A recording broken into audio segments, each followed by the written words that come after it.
On our country's 249th birthday, we welcome you to the Windy City. It is a glorious 4th of July for Friday Night Frisbee.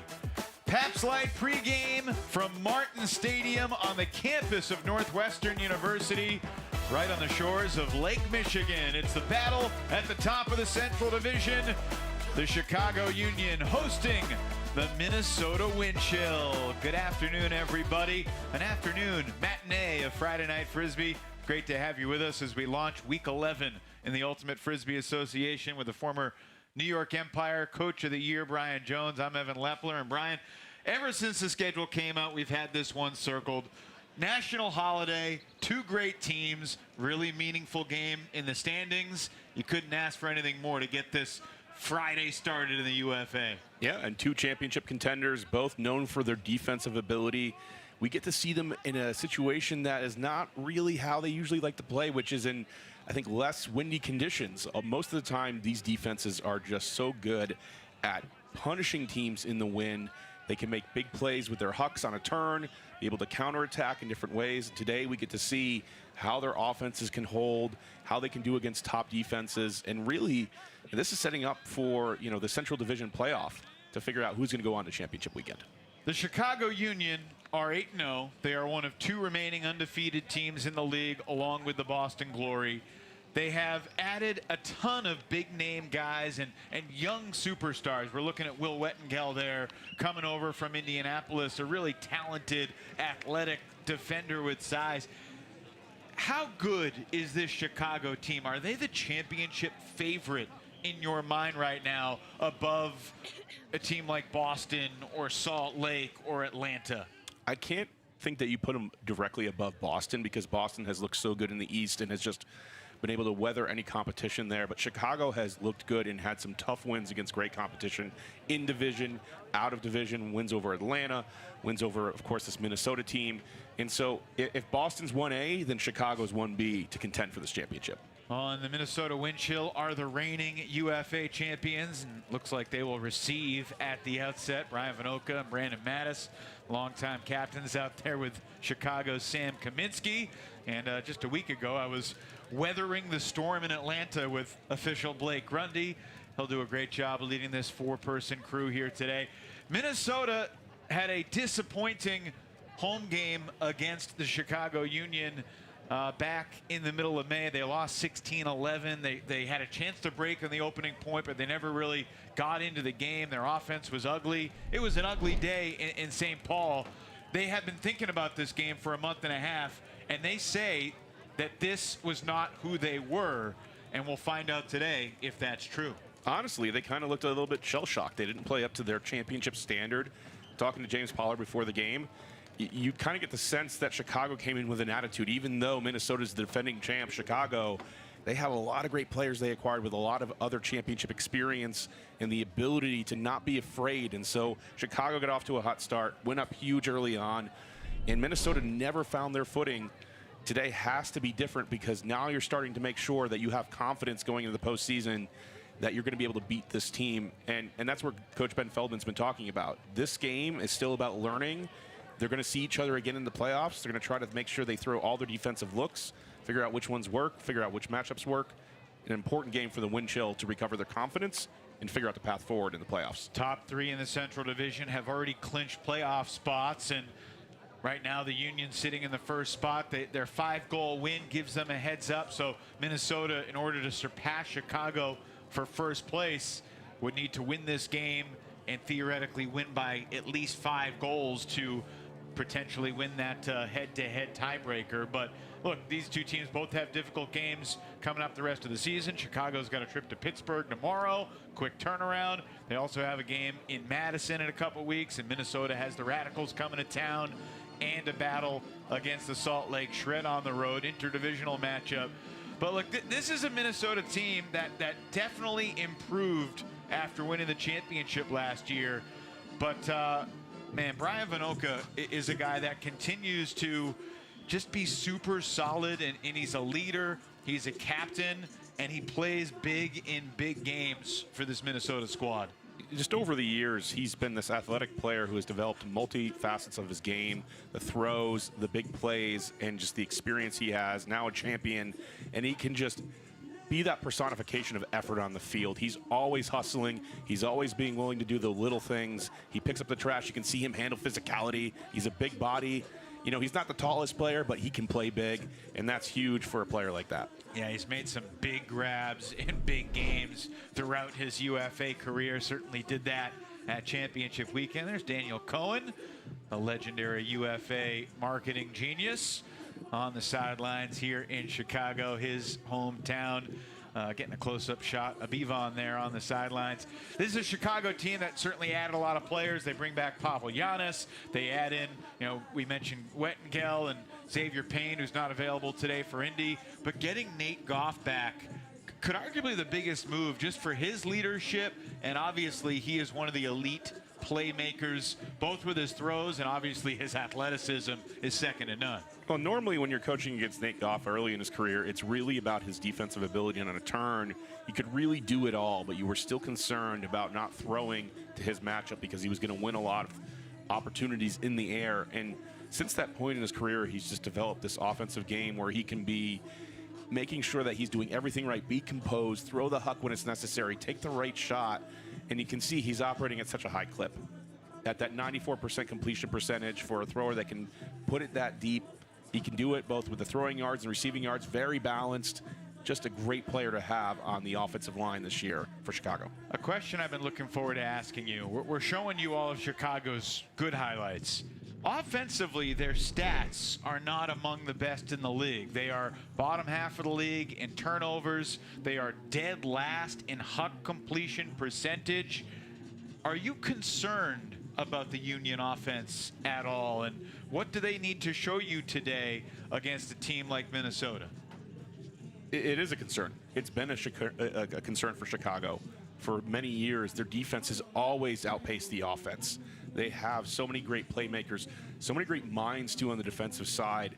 And their biggest thing was unable to put together game after game, possession after possession consistently as an O-line to just weather any storm. And that's really what they need to solve going into this playoff race, into championship weekend, should they make it there and overcome Minnesota, is just finding that consistency.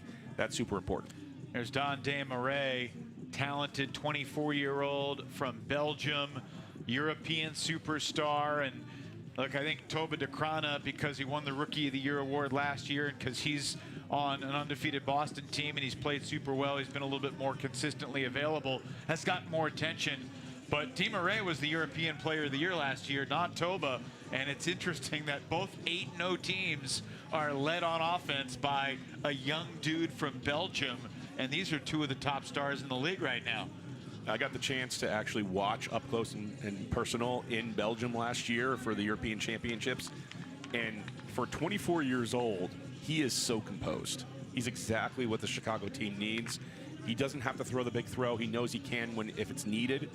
But he has that motor. And we've always talked about playoff Jack, and there's a lot that I see in similarities here with Dande Marray. It's just that ability to perform when it matters most. He doesn't seem afraid of the moment.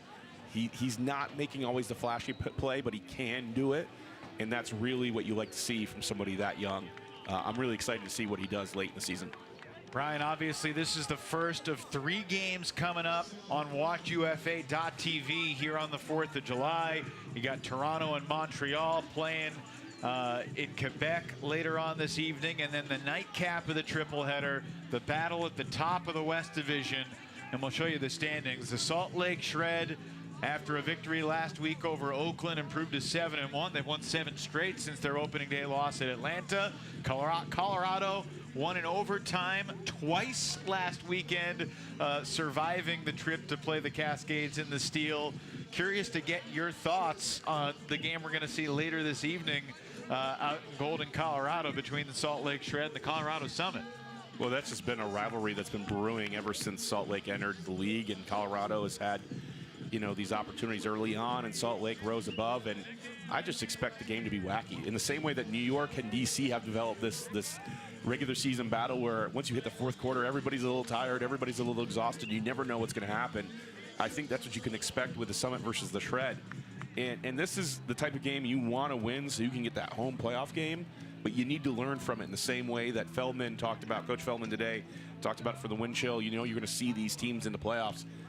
This is the time to be creative. This is the time to try some new stuff. And if you can, get that home game. It's pretty nice. Well, it's a pretty nice stadium here on the Northwestern campus. My first time here, but beautiful day for Frisbee. It is hot down on the turf. Brian, you and I were down there. It is steamy. Assistant coach for Chicago, Colin Geppert, showed up wearing a full Uncle Sam outfit, but I'm not sure he's going to stick with it for the whole game because it didn't breathe great.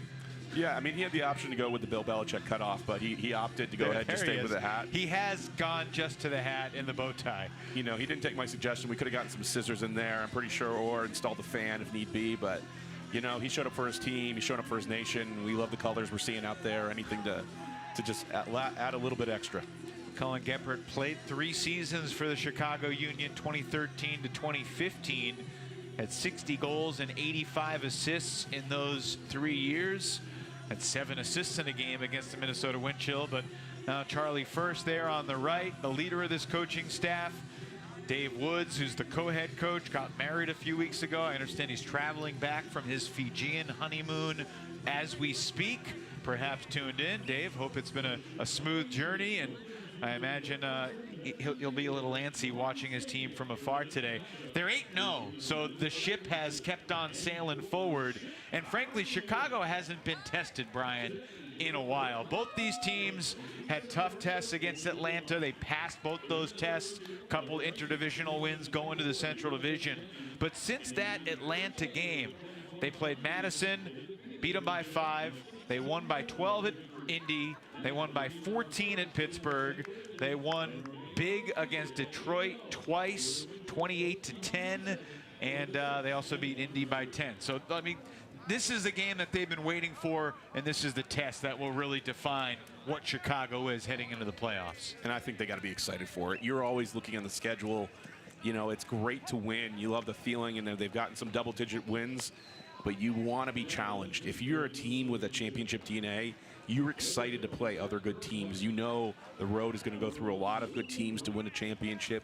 Might as well start today. One other thing to mention in the pregame show, the Minnesota Windchill in the UFA this year, #1 in the league in red zone conversion rate. Can they be efficient near the goal line against Chicago? That will be key. Well, earlier today, we had a chance to catch up with Chicago's Nate Goff and Don Marray about tonight's matchup. Frisbee on the 4th. I'm Don Marray, player of Chicago Union. Tonight's game against the Windchill will look like a really fired game. It's an important game for both teams, and I hope to see a lot of highlights, a lot of clean Frisbee, and hopefully the winner is the deserved winner. Why we're at the top is because this team is really good, and I think, to be honest, the other central teams are not on our level. Then the Windchill is, but the rest isn't.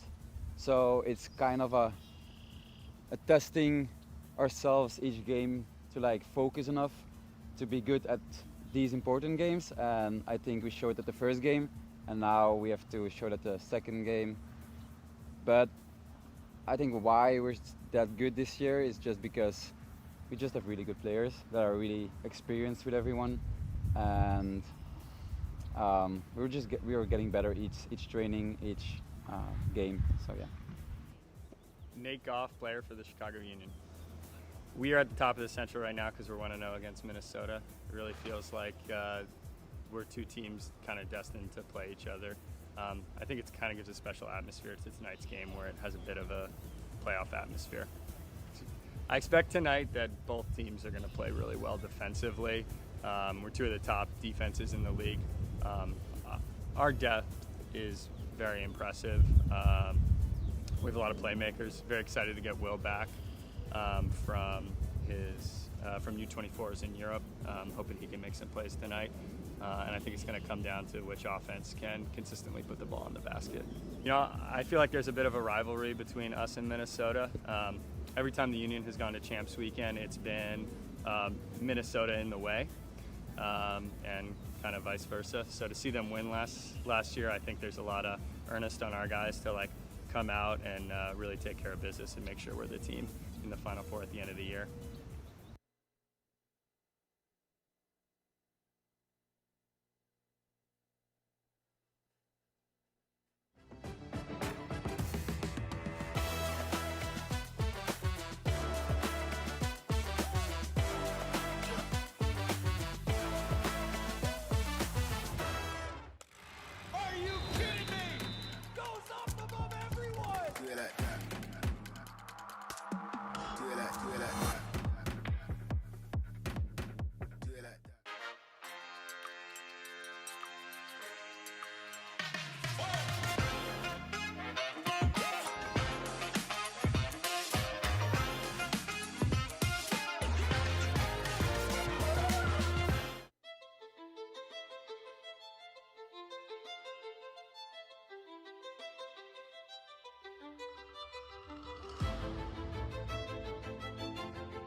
Last August, when the Minnesota Windchill shocked the ultimate Frisbee world, the top players in Chicago were also watching closely.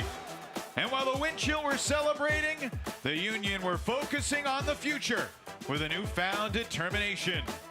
Now Chicago sits atop the Central, undefeated through 8 games, and poised to make their own championship run.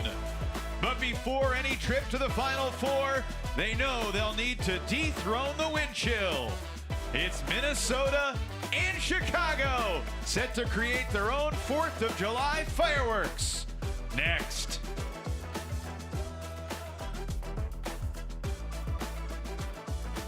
Just north of Chicago, Illinois, we are in Evanston on the banks of Lake Michigan. Happy birthday, America, and welcome to Friday Frisbee Fireworks.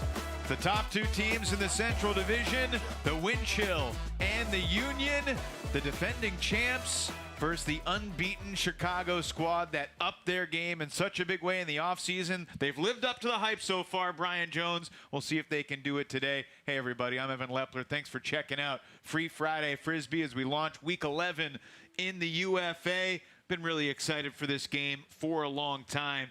And Chicago got round 1 up in St. Paul. Minnesota hopes to throw a quick early punch tonight. And it was definitive in round 1. Chicago got out to a great start. They never looked back. And for Minnesota, they have to find a way to rebound. Yes, they're likely going to see each other in the playoffs, but today you want to put your best foot forward, regain that confidence, regain that championship mentality that they had last year. Well, this Minnesota team is at its best when its D-line is on the field and they're playing with swagger, and there's no guy that kind of brings that mentality more to the D-line than their new guy, Justin Burnett, the Callahan winner out of Emory University, previously played for the Atlanta Hustle. He just plays with an attitude, and it's contagious when he's making plays. It really is. I mean, he's so fun to watch. He just can do things in the field that other people can't. Normally, you're teaching defenders to play smarter, not harder, and to not bait these throws. But Justin Burnett has the ability to do it against top players, bait a certain throw, make it go up in the air, recover ground, and get the block. And then afterwards on a turn, he's hard to stop. Look at that move. Just got him looking. See ya. Waves by. He can do that every day on a turn. He's a block-getting machine. Awesome to watch. We watched him have a lot of chatter with his old teammates in Atlanta when he was matching up with Hayden Austin Nav and Adam Miller in the Atlanta game.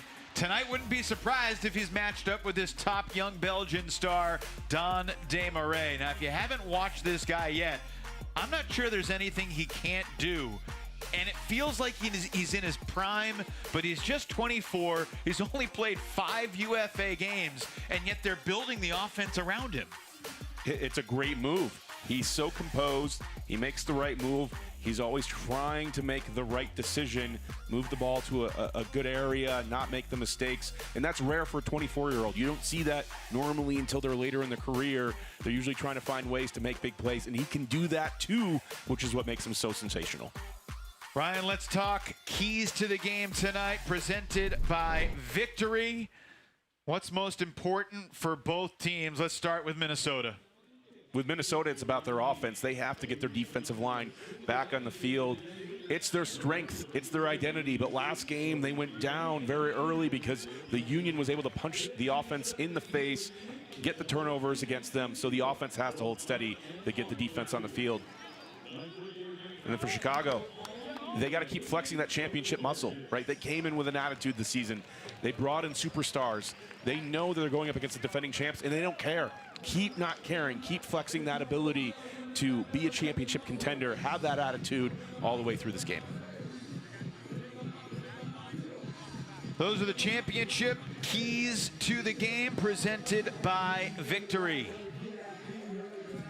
Assistant coach Eric Delgado, the leader of the defense, giving one final word of advice. No Xavier Payne for the Union today. He has thrown the majority of Chicago's pulls this season, so more work for Pavlianis and Victor Luo, presumably. The Minnesota Windchill have also made a change in their lineup. Tristan Vandy Mortel is starting the game on offense, and for the first time this year, the Windchill are flipping Leo Savell Fernandez over to defense. So that's a move that Ben Feldman and his staff are making to try to give Will Brandt a little bit more support. Vandy Mortel's been a playmaker for the D-line. We'll see if he can do it for the O. Opening pull here on the 4th of July, presented by Pabst Light. And it's great to have you with us. Free Friday Frisbee on our nation's birthday. Minnesota on offense. Talked about Brian Vanoka in the pregame, and that crossfield shot was saved by Gordon Larson.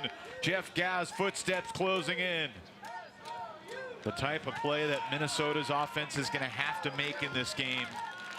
They did not get off to a good start in mid-May, and it's William Wettengel. Full extension horizontal, and then saying something about it to his Team USA teammate, Paul Krennic. He had that lined up, and he delivered. My goodness. Pavlianis picks up and initiates with Jeff Weiss. When that left Raiders' hands, I thought it was going to work, but Wettengel is long and fierce and ready to go. Patience from Chicago. Astrom gets it upfield to Gow, to the middle for Wettengel. Touch for Tim Schock. This game features two of the Carlton cut coaches going head to head. Deep shot from Luo all the way to the end zone, and it's blocked at the last minute. Matt Rader gets it back from Minnesota. Astrom asking for a foul, and Rader says no, he got the Frisbee. That was an incredible play by Rader to get the hand in there at the last second. I thought that was going to be a goal. Vanoka going the other way for Minnesota, and he turfs it. Only 2 minutes in, but you can feel the fatigue already building up. It is a really hot 4th of July Friday here in Chicago. You know, I've always thought this should be Pavlianis' natural role. He's such a good volume handler, getting every other. And on defense, when everybody's tired, you need someone to get those resets and just move the ball. He's such a value add in this situation. He's thrown more assists than anybody in the history of the league, and there's another one. Astrom spikes it, and it's an opening break here on the 4th of July for the Chicago Union. And right away, you see the next line coming out for Minnesota. The O-line's not going to stay. And look at this block. I mean, as far as it goes, that feels like a gimme for him. It's a little crazy to say that, but look at Rader's hands at the end. And this is just, didn't step into it. Vanoka doesn't get the right throw he wants.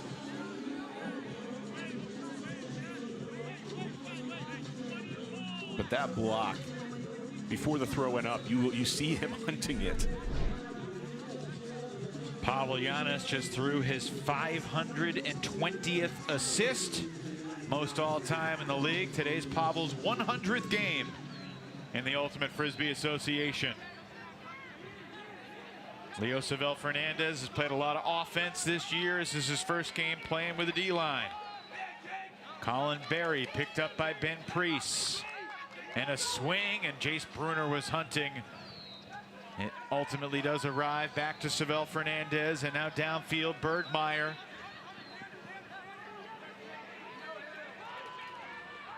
Difficult throw, and it's a stall. Bergmeyer didn't get it off. Another break chance coming for Chicago. And it's the former Radical Luo throwing it low, but it's kept alive by Jake Steslicki. No, he didn't. He lost it.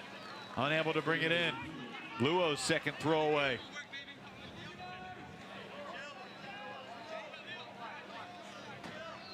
Savell Fernandez picks up, working with Berry. And a swing for Pollard. The former Philly star launches it out of bounds. A tough start here for the Windchill. It looks like Chicago just is reading them well. They had the opportunity on first possession, and it seems like they don't really want to spend time resetting the disc, but instead everything has to be downfield for them. Timeout Union. Charlie First uses his first timeout, and the Union looking for their second break. And if you're the Minnesota Windchill, you got to be thinking deja vu, because this is eerily similar in terms of some early offensive mistakes. This is not the start you want. You want that first hold to be clean, and you're seeing a little bit maybe of frustration, but also, I don't want to call it panic, but these playmakers know how to huck the ball. And they're used to doing it, but they're used to doing it in windier games. And when you're in windier games, you get some of these turnovers back. Chicago's a good enough team to come out here and preserve possession on that turn.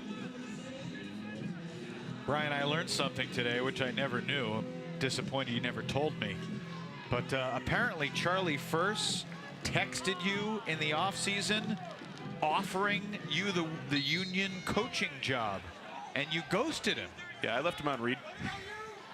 I couldn't think of a good answer. I meant to talk to my wife, and I just knew she wouldn't go for it. So I wasn't sure how to have that communication. So apologies to Charlie First, but he's doing a great job out here without me. Well, if they had you, just imagine they could be 8-0. Oh, wait, that's what they are without you. Like I said, they're doing just fine. Brandon Van Dusen, one of the new pickups coming with Giannis from Los Angeles. There's Paul Arders, silky smooth with a disc.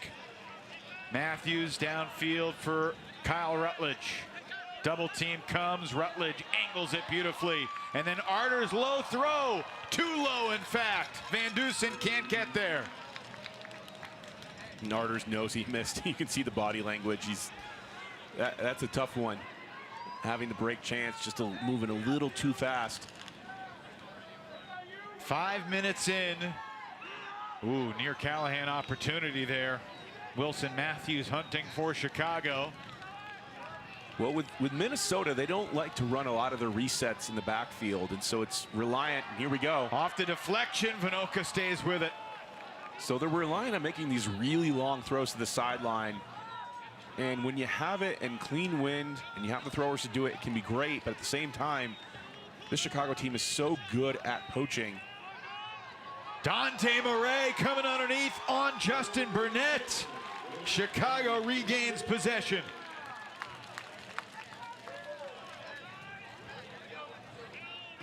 This is a Minnesota O-point, but it has had plenty of twists and turns. Timeout brought Chicago's O-line on. Van Dusen only played one game last year for LA. Was injured most of the season, unfortunately. That throw is on the money, and Arders gets the assist. Don Marray in the end zone, 2-0 Chicago. Good movement after a couple of turns. Chicago just willing to take some shorter passes early on. Their defense is locked in, poaching these long reset throws. Minnesota's been unable to adjust. They look confused out there.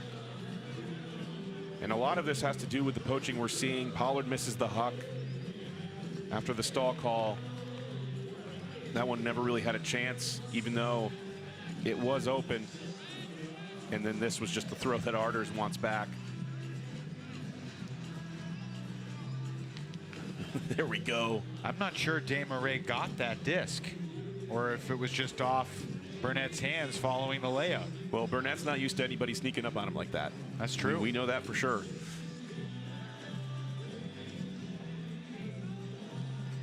It is hot, as we mentioned, so they will do extra hydration timeouts, heat timeouts at the midway point of each quarter, at least for the first half, if it stays this hot and humid out there. But it's a good time to remind you of the can't miss games coming up. Game of the week this week in the UFA is not tomorrow. It is later tonight. 9 p.m. Eastern, the Salt Lake Shred and the Colorado Summit. The first place Shred, the second place Summit. Really excited to watch that one later this evening. And then next Friday, I'll be out in Salt Lake. Free Friday Frisbee Summit Shred rematch. It's a really fun rivalry. Hasn't been around as long as Chicago or Minnesota or DC, New York or Atlanta, Carolina, but every game between the Shred and the Summit seems to have some quirky insanity to it. Brian, if you were coaching the Minnesota Windchill, what would you have said to try to settle everybody down during that break? Stay composed, look to take the extra pass. They have the playmakers. There's no doubt they can all make the plays. Just take the little throws, find the open hands against this poachy defense.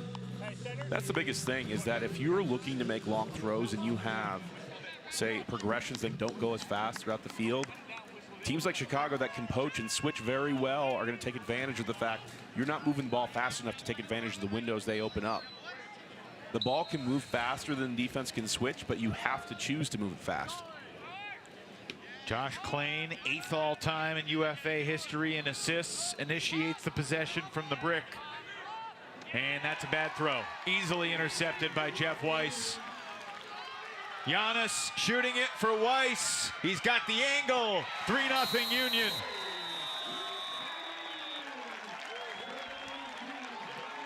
Gone from bad to worse for the Windchill. I think Chicago just has this offense's number. They don't know what to do. They're confused right now. Great fast break on a turn, Jeff Weiss. And a great poach block. You said it was a bad throw. There wasn't anywhere else to go, and they had to find the open hands, and it's just predictable right now. This is a schematic problem for the Windchill team. What are their biggest issues? They don't have somebody back to be a second option quickly. When you are looking downfield for that long, you have to throw longer throws that can be taken advantage of by the poaching. It's the short throws. It's the quick moving offenses that take advantage of poaches. And right now, Chicago's just reading this predictable Windchill offense, doing whatever they want with it. Well, rather than pulling deep, Chicago rolls the pull to the sideline and will initiate a double team. Jesse Johnson, Jake Steslicki there to greet the double team, and a crossfield hammer. James Pollard able to pull it down. Dylan DeClerc. First time since the opening point, I believe, that Minnesota even got it to the red zone. Windchill, #1 in the league in red zone efficiency coming into today. Oh, what a catch by Savel Fernandez with Jace Bruner hunting the block. Minnesota, mercy. Windchill on the board. What a play by Savel Fernandez at the end of this, but Bruner, oh my goodness. He came off of his matchup to nearly make an impossible block. Even when the Windchill score, It looks like it's off of this almost incredible defense here. Coming all the way off his man, doesn't hesitate, goes up. This should be a clap catch goal. It's a tough catch by Leo with that level of pressure incoming. This is just incredible defense here from Chicago. I really can't overstate it. They are just able to switch poach in a way that other teams aren't. And they've been developing it here in Chicago for years. Well, Union #1 in the league in break percentage coming into today. They've scored on nearly 50% of their D points. Minnesota's #2. So we'll see if the Windchill can create some issues for the Chicago offense. This is the first D point for Minnesota. Priest resets for Arders and a quick swing for Rutledge. DeClerc on that mark.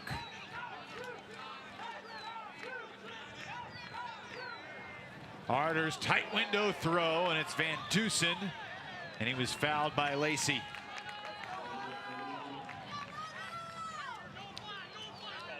Interesting to see Max Hanscom.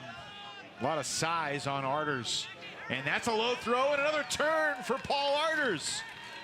First break chance for the Windchill. Larson out there for a D point, gets it back to Lacey.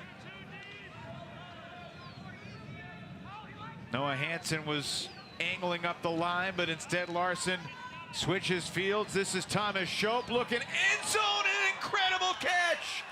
Goff was there, but it comes to Hansen, and the Windchill break back. They're within one. Incredible. 2 consecutive goals that we've seen, and then Arders not stepping. This was not the turnover that Van Dusen almost has it there, gets fouled. And then Arders early, had an early one where he just turfed it into the ground, went too fast, and another one like it as well.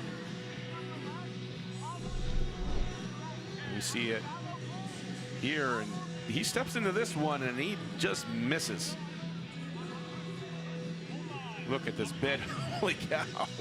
It looked like Wettengel. But Goff was just a couple inches shy, and Hansen maintains his focus, gives a little wave. Well, thankfully for Nate Goff, because he was going to get cleats in the back if he doesn't do that. All right. Can Minnesota break again and tie this thing up? Will either O-line hold today? I guess you feel really confident when your defensive unit is led by Pavlianis and your offense gets broken, you don't hesitate to put him on the field. I really like this handling core for Chicago. Giannis shoots it deep, testing Shope. Wettengel going. He's got it. Schock is with him. Waiting for some reinforcements. Stezlicki into the end zone. And it's basically Chicago's D-line getting the hold with Astrom scoring the goal. That's a heck of a D-line handling core. Pavlianis, Victor Luau, Jake Stezlicki, all of them have the capability to run an offense by themselves. And you have all three. And they're usually out there on D. Nice positioning.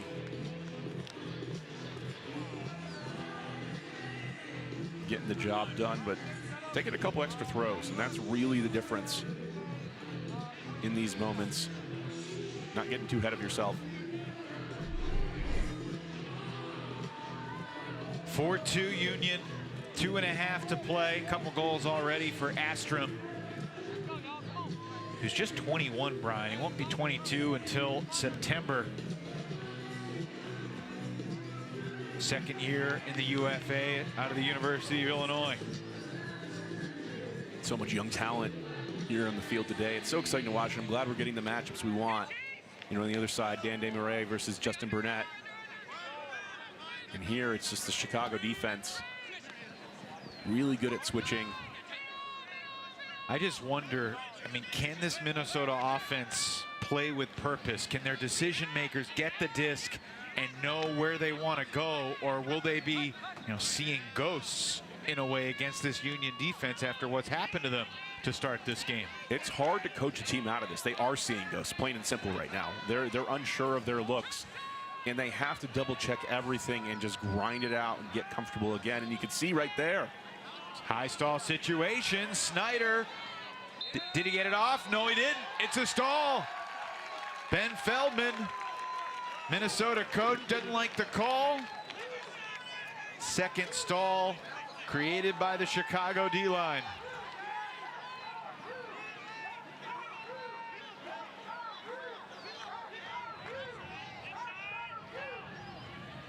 Marray right in front of the sideline for Bruner. Steslicki right back to the young Belgian, and now Luo. Steslicki. Sometimes D-line offense is just about throws and catches. And right now, the Windchill can't get any pressure. Luo into the end zone. Dante Marray scores again. I thought Chicago was going to walk it in, taking their time, but Luo, he doesn't like to pass up too many huck opportunities. He's a lefty. 4 first quarter breaks for the Union. Getting the stall call, and it's just the Chicago defense. You can't, again, they have Minnesota's number. Every time they look for their final reset, it's not there. Dan Marray took it away with Sjogren closing in right before the stall was called. There's just no real options. It's at this point that as a coach, seeing this, if you want to win this game, you have to change your offense, your structure. I think they would benefit from just trying something different. They're really based in a vertical stack. I would go with a horizontal stack. Give yourself multiple reset options and just focus on throwing and catching. Oh, immediate huck here, and there wasn't really an intended target. Looked like a punt. Final minute of this first quarter, and Chicago's looking for its 5th break. And you can look at the sideline right now. You can tell that Coach Ben Feldman's trying to figure out what to do. The players, they're unsure. They're not confident about it. In these games, it's a struggle. Wettengel back to Giannis, 30 seconds to go in the first. An opening period that's been dominated by the Union. Shock on the doorstep, floats it into the end zone. Jeff Gow adds to the onslaught. 6-2 Union with 20 seconds to go in the first.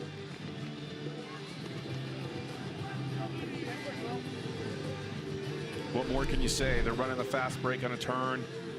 Minnesota, they keep trying to switch between lines. They put their D-line out there after getting broken. They don't have the chemistry. A first throw huck turnover out of a double team. It's hard to put them into that situation. Chicago, like I said, they just have the number right now. They have everything they need. Brian, how realistic is it to, as you said, create a new offense here on the fly?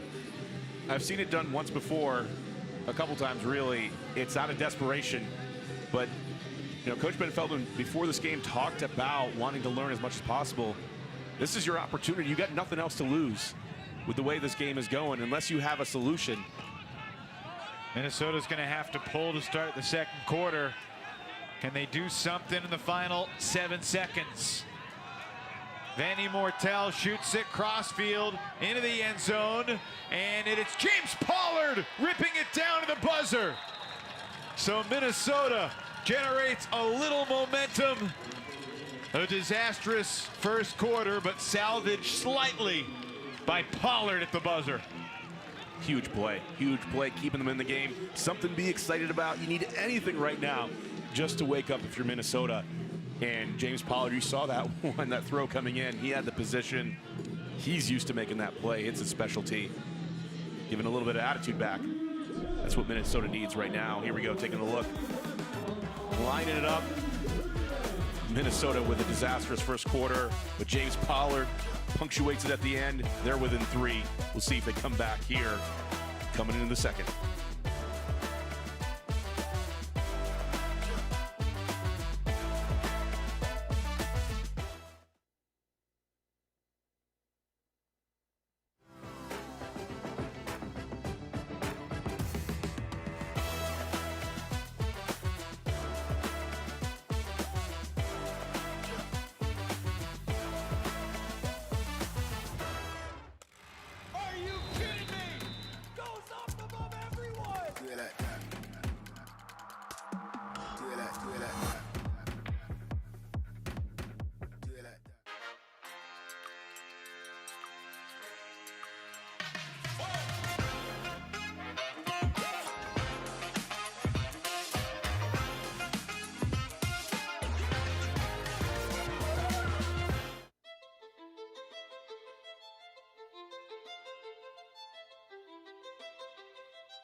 Painful start for the Minnesota offense again here today. Was there a common thread between their mistakes? Well, they haven't done themselves any favors, but really Chicago has read all their options.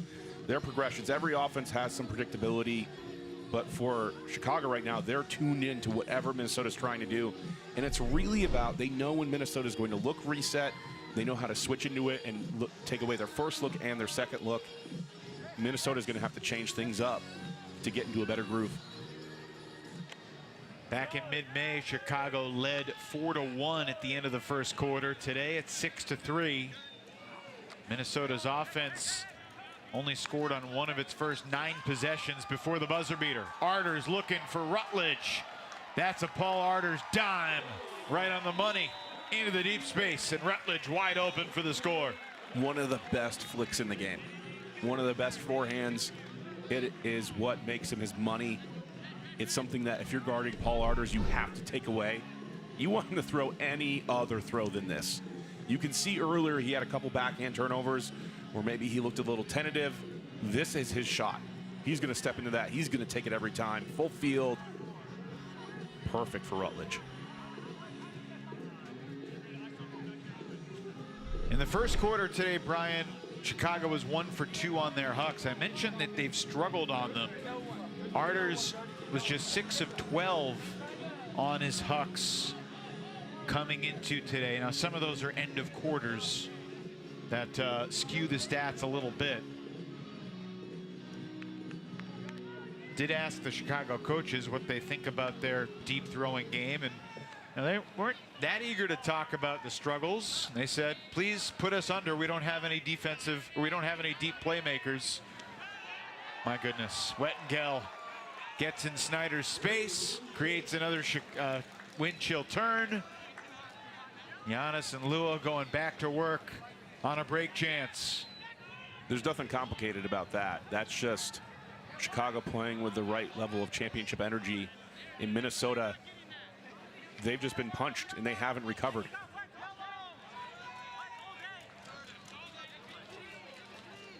Weiss lefties it back to Giannis.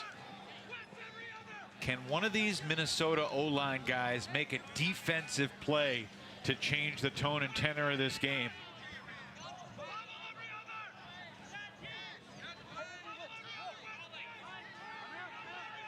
Luo. You can hear in the background, Pavel every other being shouted from the sidelines. Gow to Luo. It's another Union break. They didn't even need Pavel. You gotta love this defensive line on a turn for Chicago. Great handlers that can move the ball, and they're missing one of their best shooters, Xavier Payne. Celebrating his wedding. And this is just as easy as it gets for a defender.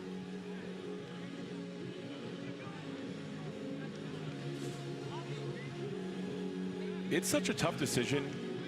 I know it's a common thing in the UFA to see coaches, and I get why they do it, where they don't want to let the O-line get tired.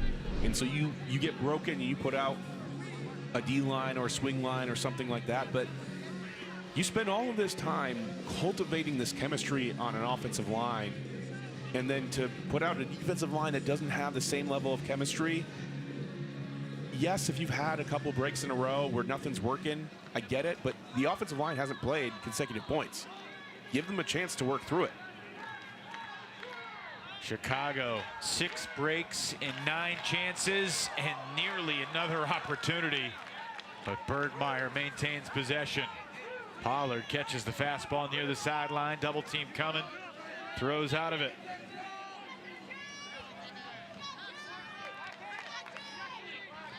Here's Larson.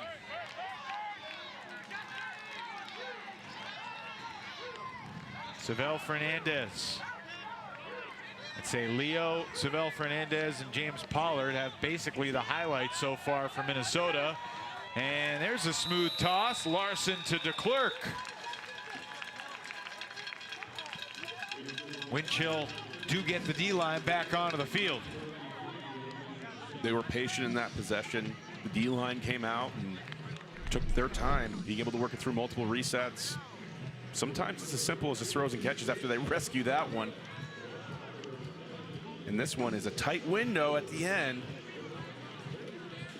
Even on the ones where the scores are easy, you can see a defender flying in for Chicago. Man, I love this defense. You've always been a defensive guy. I have been. Offense gets to go ahead and set the tone, and the defense can react. And right now, like I said, Chicago just understands fundamentally how Minnesota works. Cam Lacey has long had some of the best pulls in the league. Rolls this one out the back.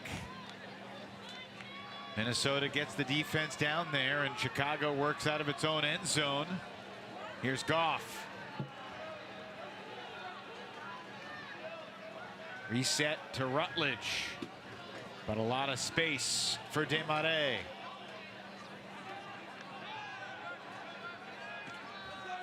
Burnett on Marray. And a scuba to the midfield for Shanahan. What are you seeing from the spacing here with Chicago's offense? They're looking off a lot of questionable deep shots. They still have the shots going. Well, Rutledge throws this one into traffic. Marray is there for the Union. And it's on the ground. Thomas Shope helped to get it there for Minnesota. Another commentator's curse. They were looking so good, Evan. They were being patient and composed. Chance here for Minnesota to get back in this game. This is their strength, this defensive unit. I don't think there's any timeout coming here from Ben Feldman. Windchill converted their first and only break chance earlier. Difficult crossfield shot, both Burnett and Hansen there, and it's Burnett stealing it. Windchill break again. 13 goals in this game. The vast majority have been scored by the D-lines. It is the strength of both teams. That was a shot for Chicago that simply should not have gone up. Maybe it was seeing Marray go deep, but there are two cutters going at the same time. It's a heck of a play by Shope. I'll be honest, I thought Marray was coming down with that. Nice spot on this throw from Soufflot. And I thought this was for Hansen. It looks like he's looking at him, but then Burnett gets to steal the goal. I wonder if that's a conversation on the sideline. Hey, you know that was meant for me, right?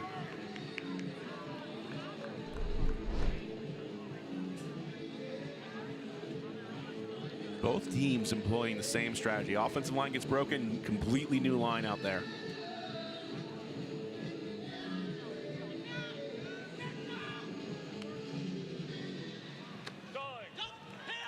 Double team comes on Giannis. 2 straight goals for Minnesota.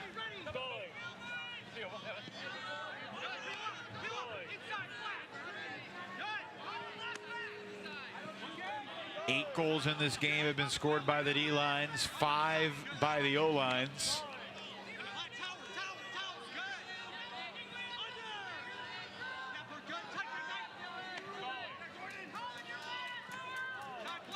Not a lot of cuts going deep. Not a lot of options. Very handler driven. Wettengel, tight angle reset for Astrom. And back to Giannis. Now everybody's going deep. That throw might have been deflected. And it's incomplete.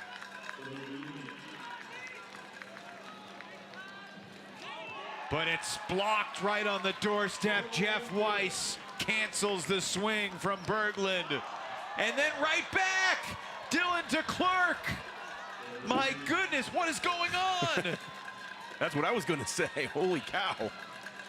With that block, Dylan DeClerc ties Jonathan Goose Helton for 10th all-time in blocks in UFA history.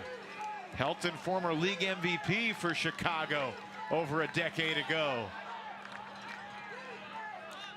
Here's Pollard, got a man going deep, winding up the backhand and greeted by a double team and slows it down. Can Minnesota stay cool, calm, and collected and march it down and get back within 2? Oh, playing a little freestyle. Pollard, it's a party on the 4th of July, but he got greedy, and it's blocked in the end zone knocks it down this time. Stezlicki shaken up, and the clock stops at the midway point of the second quarter. This point. This point is the point that gives coaches heart attacks. Just take a beat. And you can tell Pavel, he's going to hear about that one. Just take a second. It's one of those things where you don't need to score right away. Possession is still king. De Klerk right there on Giannis. Those two guys have had a lot of battles through the years. Marray downfield, picked up by Burnett. Back to Luo. And Marray here is the only one really cutting deep consistently. He's come on the field for the substitution. There's just no cuts. You love the handler-driven offense to some perspective, and we see a timeout on the field, and maybe that's what they're going to talk about. They're not getting the deep cuts they need to stretch it, which is making everything harder for the handlers.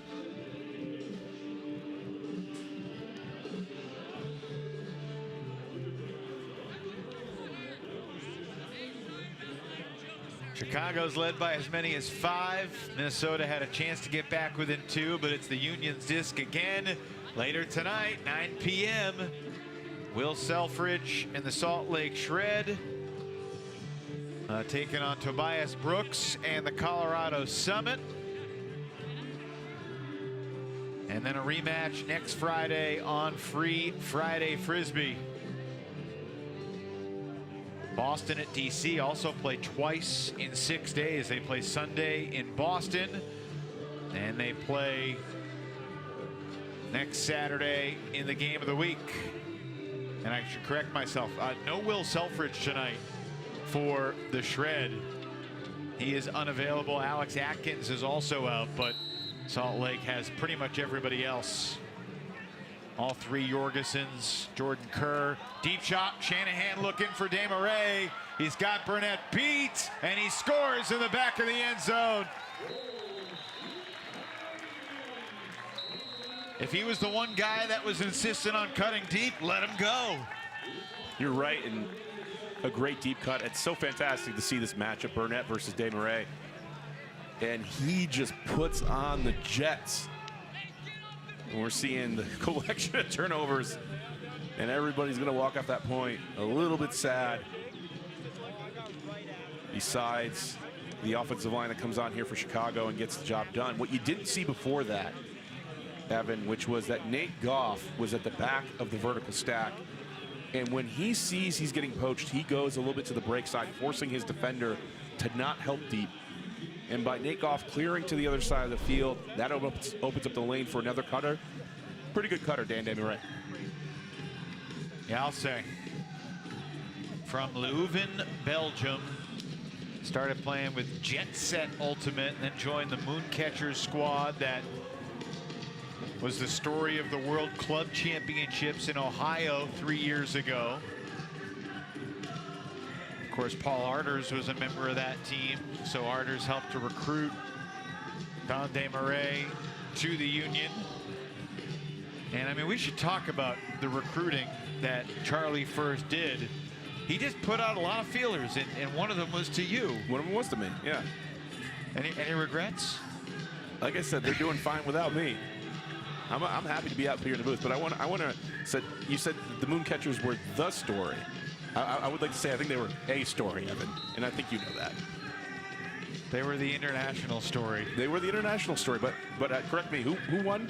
I don't remember. You did the game, you had a great call.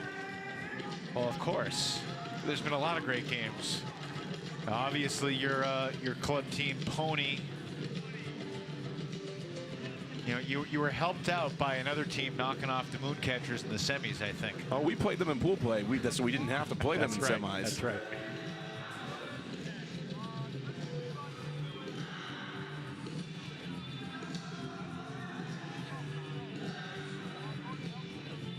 Well, coming into today, Xavier Payne had thrown 109 pulls, second most in the league, and by far the most on Chicago. Pablo was second on the team with 38. Dan Williams had thrown 25. Dex Drummond had thrown 16. No one else had thrown more than 5. So, look, Pavel, we know he can throw deep. He's kind of thrust into that pulling role, and a poor pull receive there from Larson. Just the Windchill offense feels a little spooked.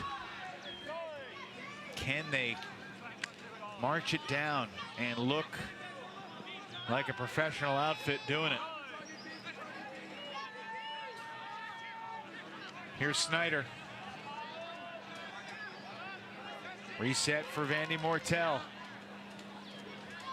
And Klain catches it and then launches deep. Snyder's going. Brandt is going. Will it stay in bounds? No, he's ruled out.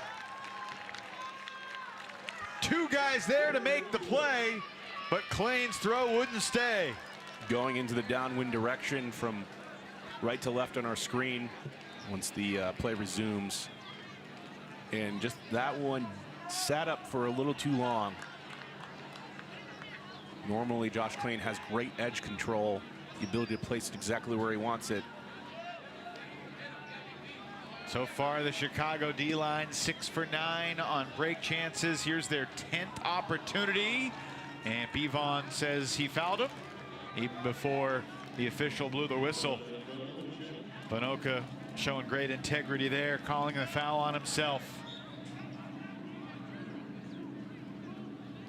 Teslicki swings it over to Priest. Jake Reuben Miller, one of the top block getters in the entire league a year ago for this Union defense.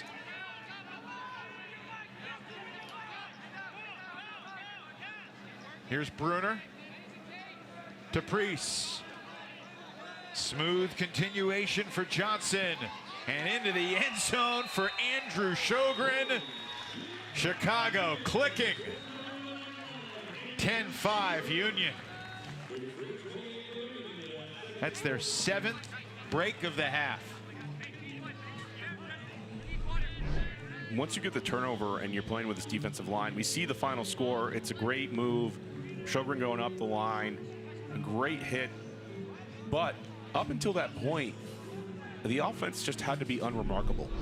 You need to have the composure to know the offense is reeling, they're tired, it's hot out.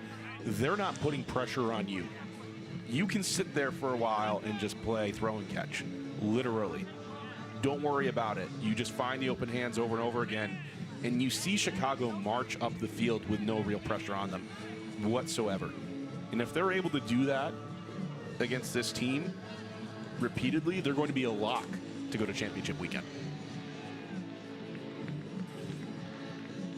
That's one of the interesting dynamics coming into this game. Both teams expect to see the other again. But a win here for Chicago would basically, barring some absolutely stunning results down the stretch, it would force Minnesota to play Madison in the 2-3 game for the right to come back here and play Chicago in the Central Final. Now, Minnesota's been a good road team. They've won 10 straight on the road, dating back to the end of the 2023 season. Raider, great Pollard. Good defense by Matthews.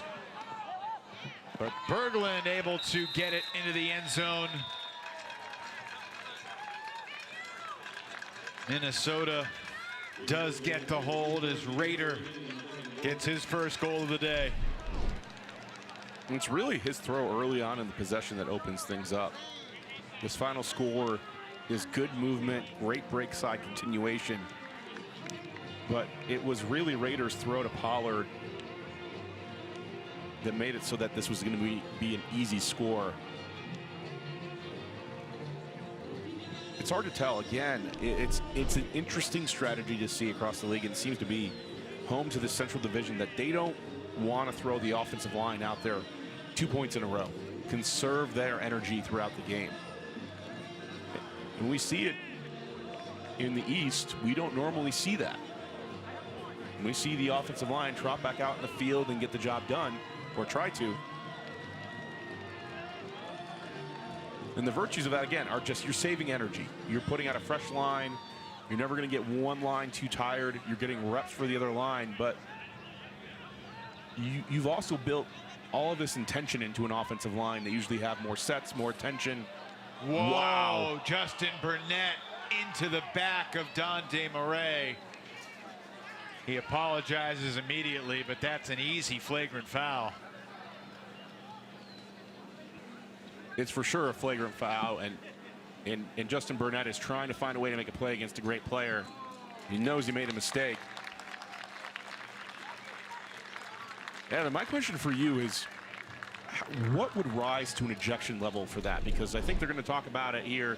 For sure, flagrant. There's no chance to make a play without going through the back.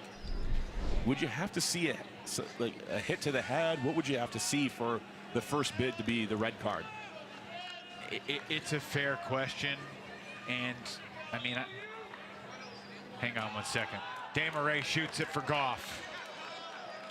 Oh, what a catch by Goff, wrapping it around the Minnesota defender Soufflot, who is right there, and they're calling it the other way.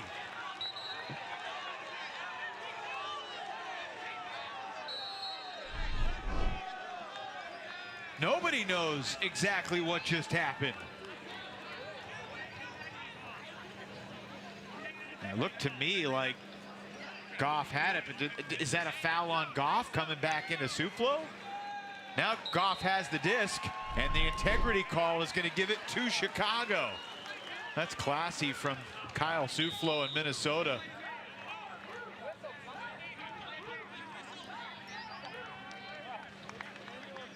May have been a delay of game on the restart because they didn't wait for the whistle.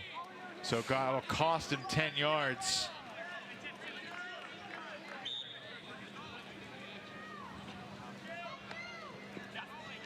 Brian, you asked a good question. We'll get back to it.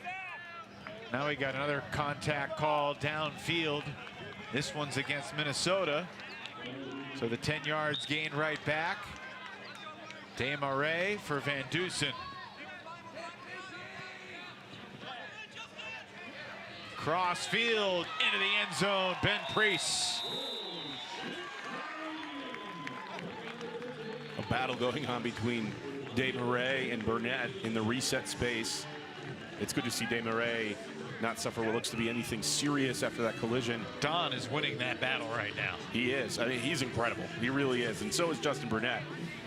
And look, I don't blame Justin Burnett trying to make a highlight reel play. We know his intention is good.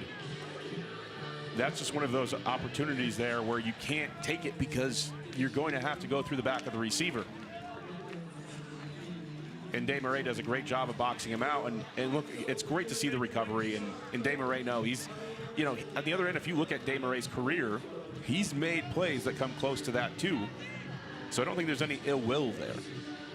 But then the question is, at which level does it become one single play become ejection worthy? Because I think for sure that is a yellow card at the very least.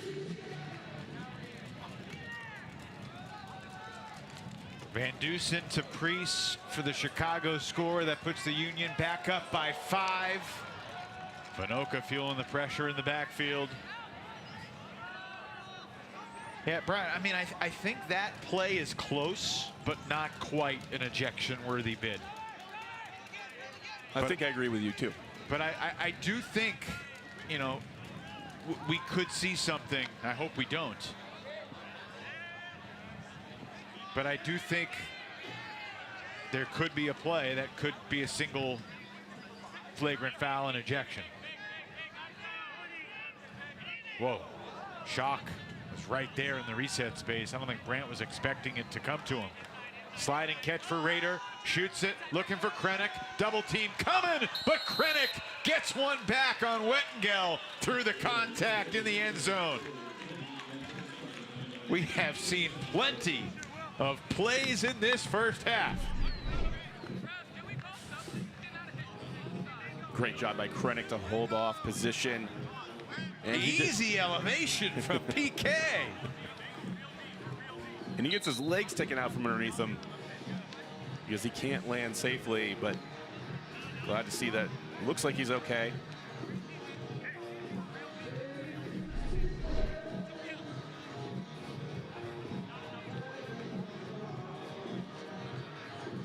I think going back to that bid, and not to belabor the point, but I think we saw a few weeks ago, the end of the Atlanta Windchill game, Hayden Austin Nab made a play that was similar, trying to go early, trying to make a play. And I saw him take accountability for that, and that's great to see, because we know there's no ill intent. These are just great athletes trying to push the boundaries of the game, and that's what makes the sport really fun to watch. And it's great to see when players understand that, both the opponent, who sometimes takes that physical bid, and everybody else, that, you know, if you have the accountability, that's going to be great for the sport going forward. They are going to call a foul on Wettengel, I believe, for taking out the receiver's legs in the end zone, which I think is the right call. I think too often we see receivers score goals through contact, and you know, you can say it's an and one, but then you don't call the foul.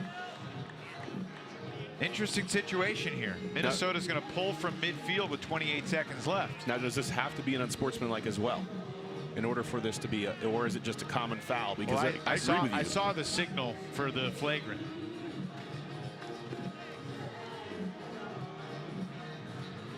Goff smacks it down, but he leaves Rutledge to pick it up. Chicago just trying to avoid a big mistake here in their own end zone. Chicago has at times been dominant in this first half. Minnesota, you know, to only be down 4 doesn't feel too terrible. Can they keep it a 4-goal game? Marray versus Pollard at the buzzer. Don Marray doing it all for Chicago. Unbelievable.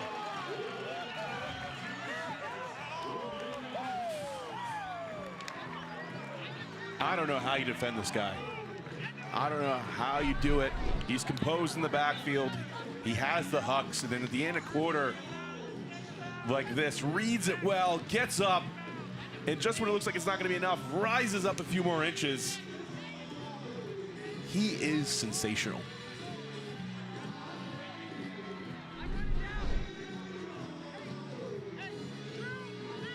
I talked about this with you a couple weeks ago. And just the way that these Europeans make highlight reel insane plays, they have such experience winning those 1-on-3 jump ball situations. It's astonishing. Still got a second remaining in the half, by the way, so Chicago's going to have to pull. Minnesota gets the buzzer beater at the end of the first. That's a tough score to give up if you're the Windchill. Don Marray, 4 goals here in this first half, 1 block as well. He's got a game high 281 total yards. Most of those receiving.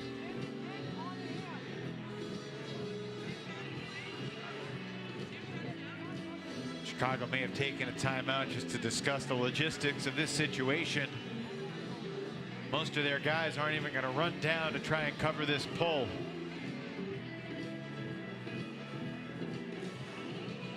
This is a downwind pull, so as long as Luo keeps it inbounds deep, it's basically impossible for Minnesota to score. And he just casually lofts it. It's going to be caught in the end zone. Chance here for Berglund. Can the receivers get down there, and can the throw be in bounds? And the answer to both is no. And Chicago has the 5-goal lead at the half on the back of William Wettengel, who got the opening block on the very first point. And Don Marray, his first ever appearance on Friday Night Frisbee. And he has played a brilliant first half in oh so many ways for the Chicago Union. Incredible athlete, and like you said, something in the water in Europe, their ability to make those contested catches, it's fun to watch. But the story of this game has been Chicago's defense is just reading Minnesota's offensive line so well. No room to make passes. The timing is off. The progressions aren't working. Windchill have to go back to the drawing board and figure something out for the second half, or else it's going to get even worse than 12-7. 19 goals in the first half combined. Chicago 12 goals, 7 turns. Minnesota the opposite of that, 7 goals and 12 turns. And no star shine brighter than Chicago's Don Marray, who is coming over for a halftime conversation with our Grace Bulow. Take it away, Grace. Thanks, Evan. Don, incredible first half so far. We both know Minnesota's a really amazing team, but why do you think you're currently playing so much more successfully than them? I don't know. I think we were just ready for this game, and this was the only game of the regular season that we were hoping to play. We were ready, and everyone was just sharp at Wednesday's practice, and now we're showing it. What do you think makes your defense so lethal? The difference too? The defense. Oh, the defense? So good about the During halftime, I think our offense and the defense is really good. We don't do 50-50 balls. We're just playing the ball on the unders, and we are so athletic. You see Will Wettenschel, he came back from Spain to play from U24s, and he did 15 Ds there in 8 games, and now he's doing 3 in 1 or something. So he's amazing. Everyone on the defense is just playing out of his world. Okay, last question. So that buzzer beater, do you remember what you saw? I saw that the Frisbee was going on the inside out, so I wanted to go to my to the outside of the field and then jump to the inside. But I saw Pollard, so I had to go fast and a little bit like box him out. And then I had the perfect steps, and I went out and I went high. So yeah. It was amazing. Thank you so much. Back to the booth. All right, thanks, Grace. Appreciate the time with Dante Marray. He just saw the inside out, went to the side, and had the perfect steps and elevated like a high jumper. And man, the national stage here in the UFA looks good on Dante Marray and the Chicago Union. Halfway to 9-0 here on free 4th of July Frisbee.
Throw like a pro with a new Pro Ultimate Frisbee. Created with input from the sport's premier passers, the Pro Frisbee is specially designed to fly through the wind and maintain its edge.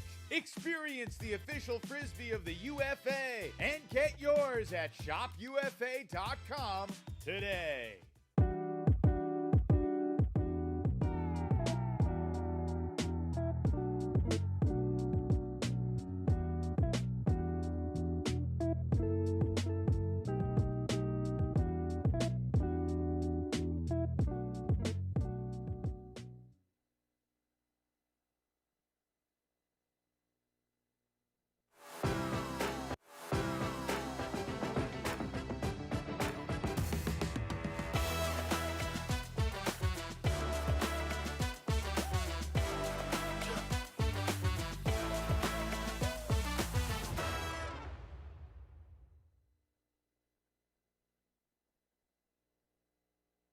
It's now time to crack open another Friday night six-pack presented by Pabst Light, America's quality light beer, as we discuss 6 key storylines in the UFA here in Week 11.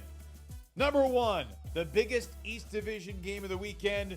It's DC at Boston, Sunday at 1 p.m. Eastern Time. The Boston Glory are still undefeated. Just Boston and Chicago entering Week 11, both 8-0. The Glory, one win away from officially clinching the top seed in the East Division playoffs, and they already beat DC on the road earlier this year. But this is an even bigger game for the Breeze, who are currently battling in a 3-team for 2 spots predicament with Philly and New York and DC all neck and neck behind Boston in the East. This is a game for the Breeze that they're fighting for their postseason life. The riveting East Division race back in action this Sunday, 1 p.m., a matinee from Boston. Number 2, let's return back to Saturday's slate, shall we? 5 p.m. Eastern, the reigning champion Minnesota Windchill at the Detroit Mechanix. Minnesota, obviously tough game on Friday in Chicago. They have to travel to Detroit. The Detroit Mechanix have not really been competitive with the Windchill, but we'll see if Detroit can give them a game. Obviously, Jake Felton for the Mechanix coming off a really impressive weekend. He had over 1,000 total yards in their loss at Madison last weekend. That's the most yards for any player in a game all season long across the league. Number 3, 6 p.m. Eastern on Saturday. Chicago is at Pittsburgh. Tough travel for the Union. They go against the Thunderbirds team that's coming off an impressive comeback win in Toronto last week. It snapped the Thunderbirds' 7-game losing streak. And while Chicago's still a favorite, they'll have a very different team going to the Steel City than the one that's playing against the Minnesota Windchill one day earlier on Friday. So we'll see if Chicago can take care of business and get this win regardless of what happens on Friday night Frisbee. Number 4, Saturday, 7 p.m., capital city of Ultimate. The Madison Radicals hosting Indianapolis at Breeze Stevens Field. And every game in Madison feels like a big deal with the way the fans pack the stands and create such an incredible atmosphere. Don't forget Championship Weekend 2025 heading back to Breeze Stevens Field in Madison August 22nd, 23rd. That's right around the corner. But first, Radicals home for the AlleyCats tomorrow night at 7 p.m. Number 5 in the 6-pack, 8:30 p.m. Eastern, 7:30 Central, the 4th and final regular season meeting between the Austin Soul and the Houston Havoc. The Soul unbeaten no more after their pair of losses at Atlanta and Carolina last week, but Austin still sits atop the South Division standings with one fewer loss than the Hustle. It is a must-win, though, for the Soul, and you just know the Havoc would love to play spoiler. Houston has been feisty at times this season, especially at home, so keep an eye on this one. Lone Star State battle, Havoc Soul Saturday night, and also Saturday night in the South, the SoCal rivalry with San Diego traveling to Los Angeles. Opening pull for this one, 9 p.m. Eastern, 6 p.m. Pacific. Growlers now 6-4 after a disappointing home loss this past Saturday against the Spiders. And San Diego needs this win to stay in the playoff picture. You know, it would just make the Aviators season kind of like Houston against Austin. If LA could get this victory at home over their biggest rival, it would be incredibly meaningful for the Aviators if they could send San Diego likely out of the playoffs by handing them a loss on Saturday night. That's the Friday 6-pack for Week 11 in the UFA, presented by Pabst Light. Happy 4th of July, everybody. Hope you enjoy all the Frisbee this weekend on WatchUFA.tv.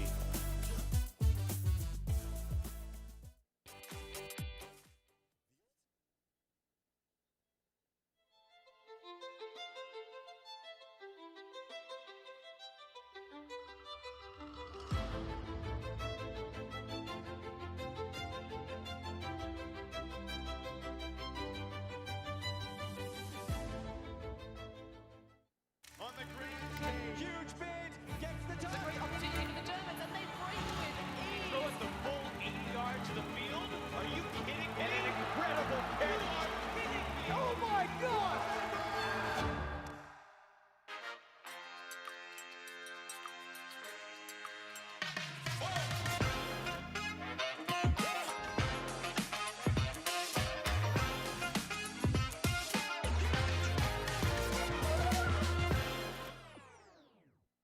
like a pro with a new Pro Ultimate Frisbee. Created with input from the sport's premier passers, the Pro Frisbee is specially designed to fly through the wind and maintain its edge. Experience the official Frisbee of the UFA and get yours at shopufa.com today.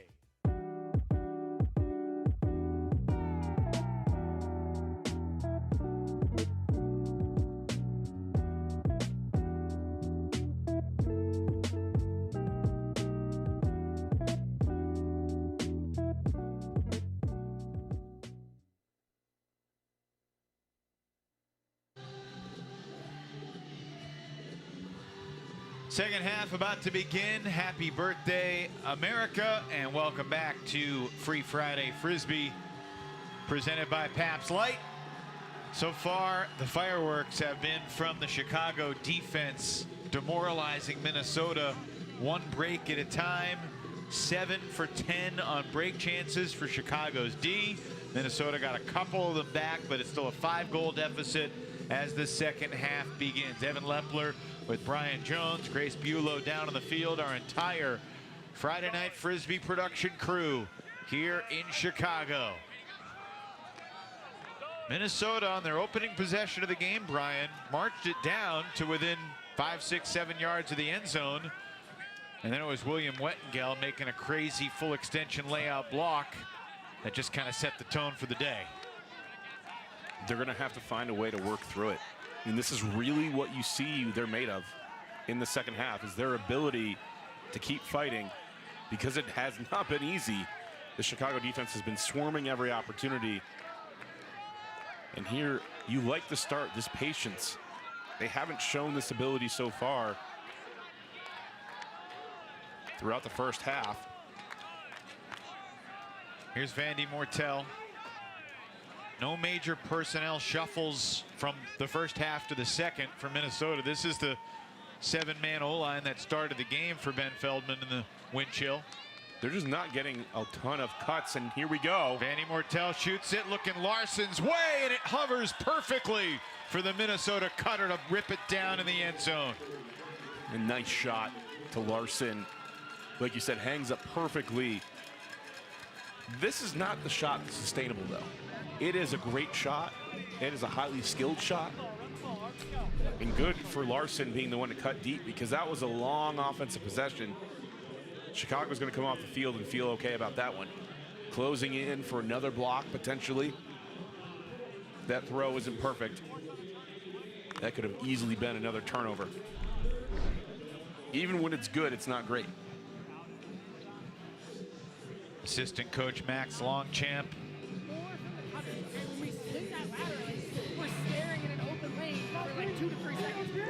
Trying to get everybody on the same page. Well, he's imploring his cutters to go.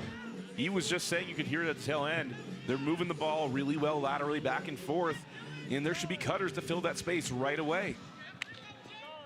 It's tough against the Chicago defense. Oh my, Nate Goff just threw it into the ground. Justin Burnett picks up immediately, flips it to James Pollard, and then Pollard's throw was low, but DeClercq digs it out. And Minnesota breaks to get within 3 very quickly here to start the third. You get the hold you need, and then a quick turnover. I don't know what is in the water today. Nate Goff throws a backhand into the ground. Paul Arders does the same in the first half. Normally, 2 of the best throwers on the Union. But this is just a gimme. You had the game in control, and now you've sparked maybe a little bit of life. This would have been so painful for the Windchill if that had found the ground, but DeClercq, the superhero, bid for the score. All right, 3-goal game, ton of time left.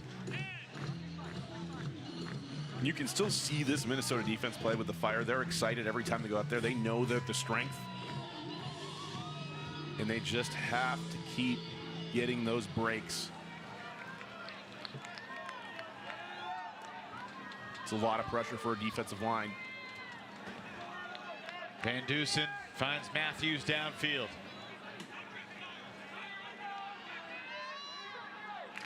Rutledge, Marray with Burnett right there, but unable to get the block. Marray floats the reset into the backfield and past the bid from Berglund. Arders makes the play. Minnesota's defenders are right there, so close. Schoep nearly getting one against Van Dusen. But it's still completions for Chicago. Rutledge pivoting around the double team. Resets for Arders. To the middle for Goff. His last throw is into the ground. This one finds Rutledge to an open Shanahan. And Wilson Matthews shows the acceleration speed to the open space. Chicago back up 4. The Chicago offensive line survives 3 great defensive attempts and a few more good ones. The pressure was intense here from the Windchill.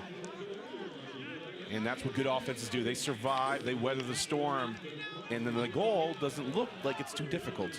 A great cut, open space, easy throw, but that doesn't tell the whole story of that point. That open space also wouldn't have been available if Don Marray made the choice from kind of the back middle of the end zone to stay there. Burnett was right there, and I mean, from a back of the stack situation, he could have made that cut, but he cleared the space and opened things up for Matthews. Hey everybody, Evan Lepler is available to be an offensive coordinator next year. He's learned the tenets to good offense. Did I? That was an accident if I made a good point. It was a great point.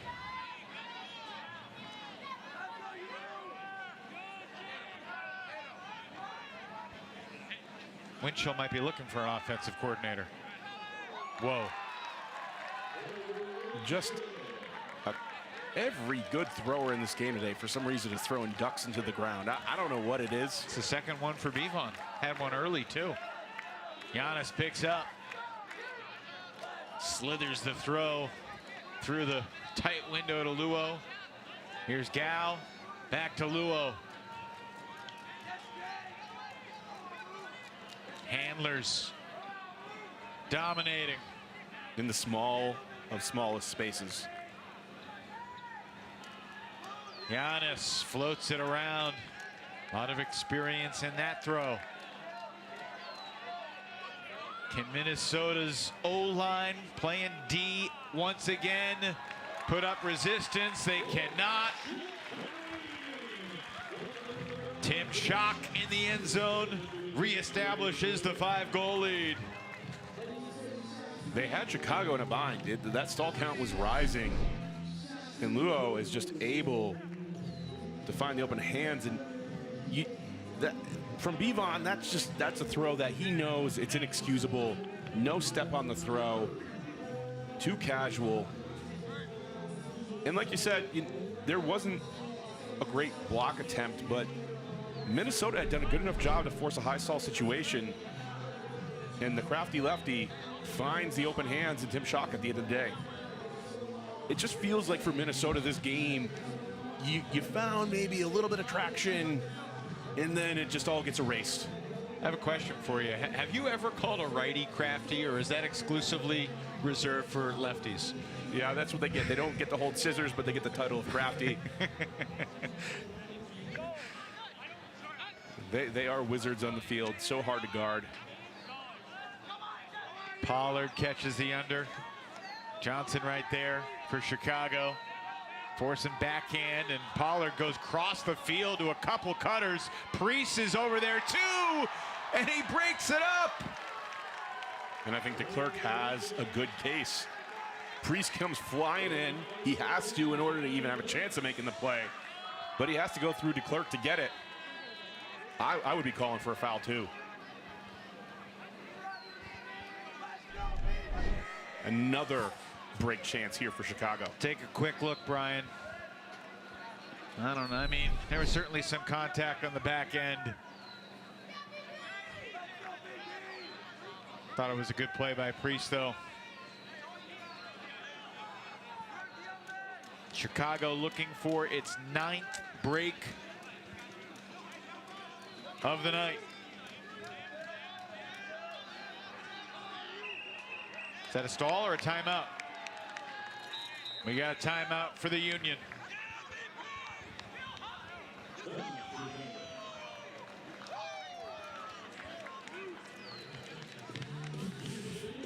First timeout here in the second half for Charlie First and Chicago. Ben Feldman asking about that last play.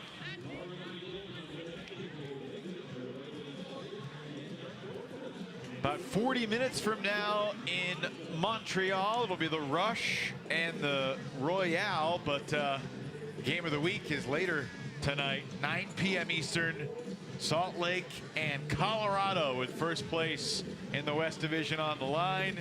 Next Friday night from Zions Bank Stadium in Utah, we'll have the rematch on Friday Night Frisbee. And then Boston and DC. Don't forget, they also play Sunday on WatchUFA.tv. Sunday at 1 o'clock in Boston, and then a rematch next Saturday, 7 p.m. from our nation's capital.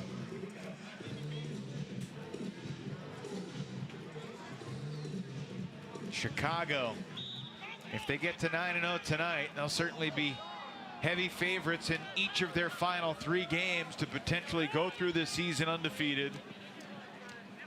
Brian, the Boston Glory have a tough road ahead. 2 games against DC, 1 of them on the road. They also have a road game at New York and a road game at Philly.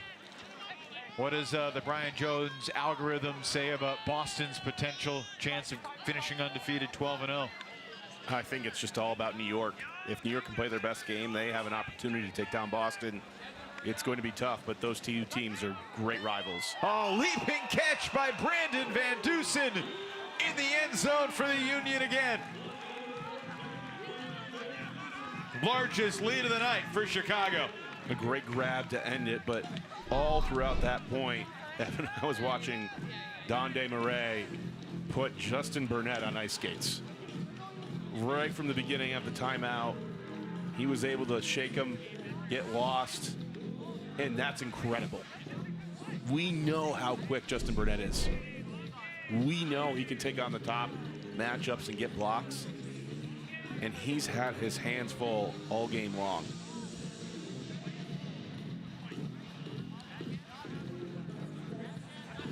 Marray to Van Dusen to punctuate the break.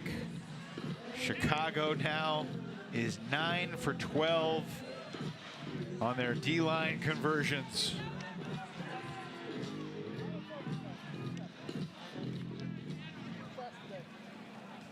Six-goal lead.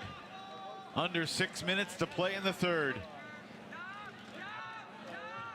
Going to try to do some handler-driven movement here and just isolate 3 of the handlers in space. And now Snyder comes in. It's hard to poach in that set. You can space people out, play to your strengths. Kranick lefties it back for Rader.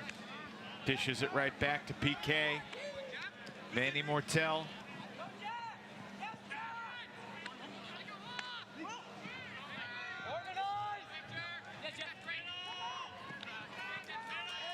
You can see how quick this movement is for the Windchill, and they're keeping possession. They're not looking at any progressions too long. But that, I think, is a turnover. They're going to call it a travel and say he didn't throw it to himself. He just kind of lost his pivot foot. But he did lose possession of the disc and regained it. That's a self-throw. I'm pretty sure that's a turn. Nonetheless, they're going to keep the disc. And look again at these quick little movements compared to the first half. Willingness to play small ball. Oh, Quinn Snyder is ruled in the end zone. Just incredible catch. I'm not sure his first point was in the end zone, but it's going to be a Minnesota score. And the Chicago defenders are still talking to Will Brandt about what they thought was a self-pass and should have been a turnover. And that's what that is. That's a self-pass. Once you release the disc, even if you didn't intend to. The Windchill get lucky, but I will say, Evan, once again, you're seeing that difference in structure. A great grab to end it by Snyder. When you're playing against a poachy team, you have to speed up your progressions. You have to be willing to take the smaller passes. Have you seen that type of play that we just saw from Brandt that you can remember in the UFA in the past? Where a handler, you know, let's say that they faked a throw or they're pivoting and they lost possession and then regained it without it being touched? I haven't seen it in the UFA. I've seen it in other versions in college, and that would be a throw and a turnover.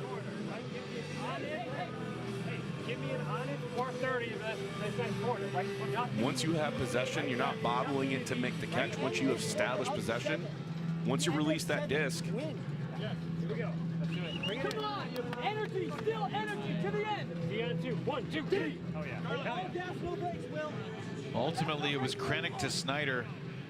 The fact that Will Brandt, you know, had that quirky sequence. I mean, it's like the first time we've mentioned his name tonight, Brian. No goals, no assists.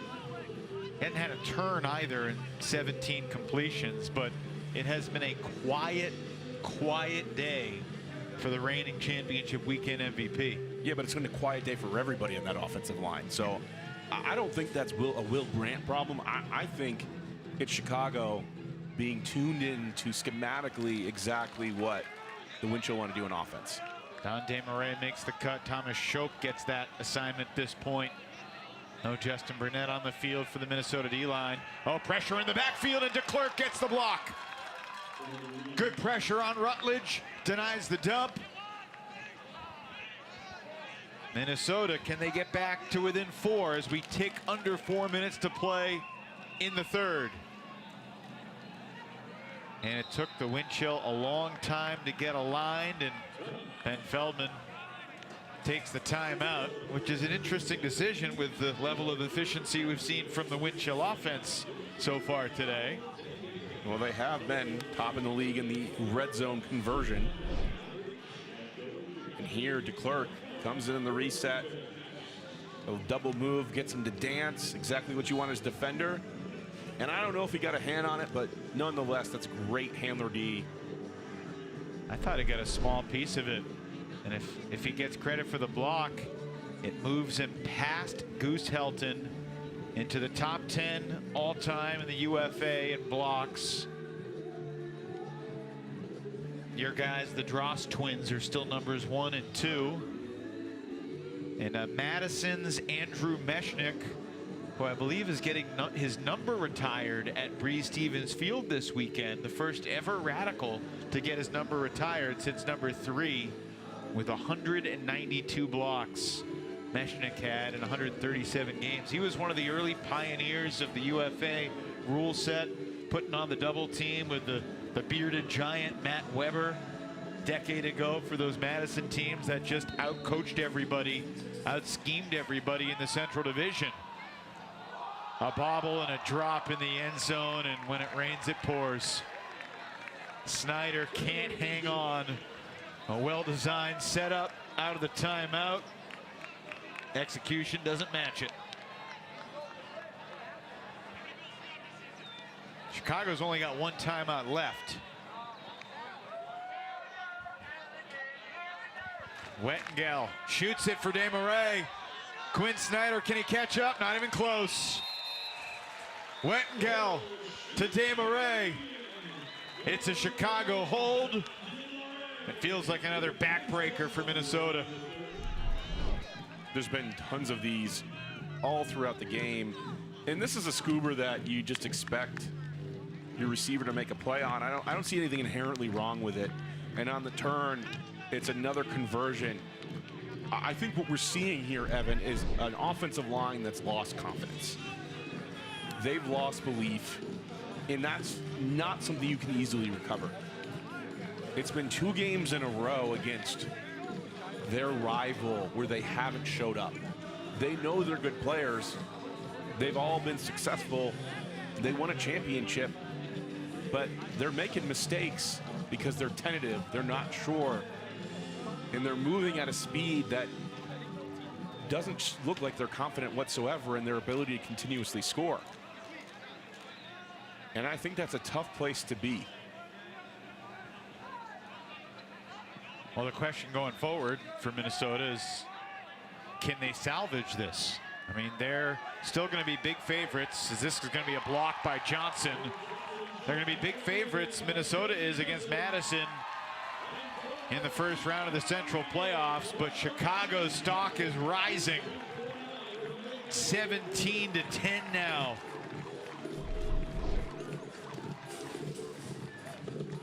I don't think that there's any one thing that you can do as a coach when you're experiencing this. Yes, we talked about changing the offense, but I think you have to let your players play through it.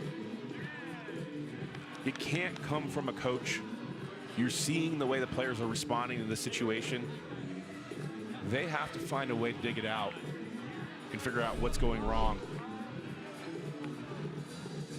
Because when it's a scoober that's to a wide open player and it's missed, when it's your captain turfing a throw, and you've had all of these other mistakes that are just basic execution errors, but just a great defense taking you out, it's not one little thing that's going to solve it. It's lots of little things going wrong, and sometimes you have to just simplify, play throw and catch, grind your way through it. And you can see the response here, which is to run a handler dominator, and you see Pavlianis coming in, trying to disrupt the flow, causing some poaches, and it becomes easy until the double team hits, and then Chicago settles in. Vinoka open in the middle of the field to Brandt.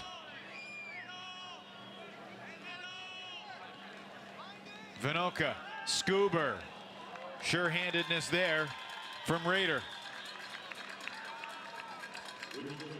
But not much energy from this Windchill team after the clean hold. Maybe just a little bit of relief. These moments are just hard. It's been a bad day.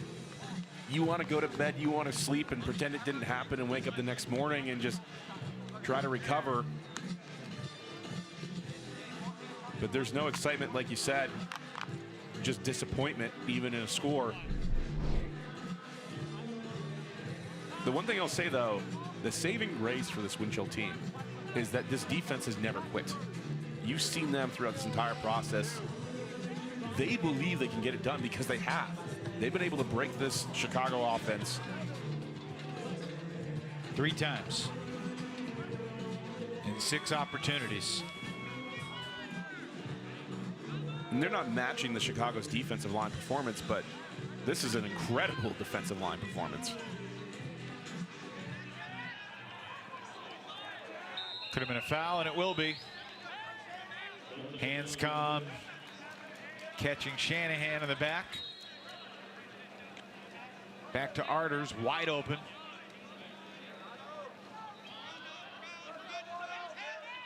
Van Dusen downfield for Matthews.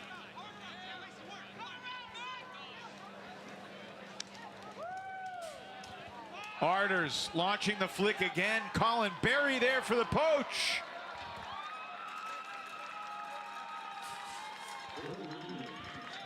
Great read. Arders had Goff lined up. Berry makes a great play, just turns around, has the size to fend off Goff. Travel called. It's going back to Berry, and he's going to be retreating all the way to the corner of the end zone. Stall count's got to be pretty high here, too. Clock stops with a minute to play in the third, and he gets it up the line, and it's incomplete. Looked like a great find, but the Windchill can't make the catch. And then Rutledge quickly dishes it into the end zone for Matthews.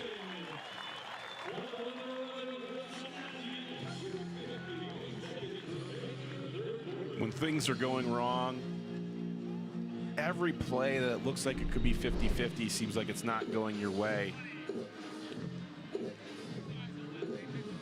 And after they get the turnover back, this is just pretty easy for the Chicago offense. Which I gotta say, they haven't had a stellar game themselves. This is a huge lead. And I think if you ask them how well they were playing right now, their offense might say B- at the max, C+. 3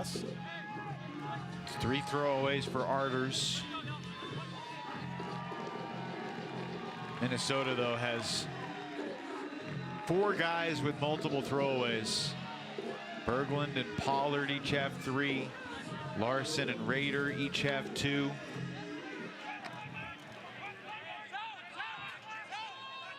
And to disrupt that dominator, Chicago coming with a little bit of zone. Another throwaway from the Windchill. Wettengel, the D, and the dime. Will it stay in bounds? It's dropped by Ben Priest in the corner of the end zone. Clock stops as the disc goes out of bounds with 35.8 remaining in the third. It was too easy for Priest. No defender was within 35 yards. Wow. Klain drops it in the end zone, and then Priest picks up the assist to Johnson. All's well that ends well for Chicago. Unfortunately for the Windchill, they have to play another 12 minutes. They can't just call it here. I'm sitting here, Evan, thinking about what I would be doing as a coach. Obviously, in the later part of my coaching career for the UFA, I got to experience some good times, but I have been in this position before in the UFA, and there's not much you can really do about it in the moment. And I think everybody's searching for answers, and that's really part of the problem, is you're thinking and you're not doing. And the cause of that, frankly, is the Chicago defense. Is their ability to take away all of Minnesota's looks, know exactly what they're doing, play great defense, whether it's person, whether it's poachy, whether it's switchy. They have Minnesota second-guessing themselves. So if you can't do much about it in the moment, I mean, Minnesota's got a game tomorrow. Yes, it has the feel of a get-right game at Detroit. But what's the timeline in terms of how much do you let the guys breathe after the game? How much are you trying to light a fire? How much are you trying to make changes for the next day? Or do you wait till next week and get a chance to practice? And I mean, this is a Minnesota team that is going to be in the 2-3 game, barring a crazy comeback here, and they are going to score at least one more time here in the third as Soufflot catches it with 4.8 to go. But like, if Minnesota handles its business against Madison next week, they're at home, then they're basically going to be locked into the 2 seed. And they have a great road test at Salt Lake to try something new. You know, a really quality rep against an elite team to help prepare you for the eventual final boss in the Central Division, which right now, Chicago looking like the boss. It's a great question, and I think as a coaching staff, you have to find a few key areas to improve upon, because it's too late in the season to blow it up. You can't. There's no time left.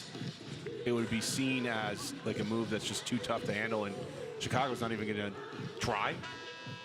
They're that comfortable in the lead. Not wanting to risk anything crazy. They just let the final seconds tick off. The Union win that third quarter, 7-5. They've won all 3 quarters so far today. 19-12 Chicago as we head to the 4th here on the 4th.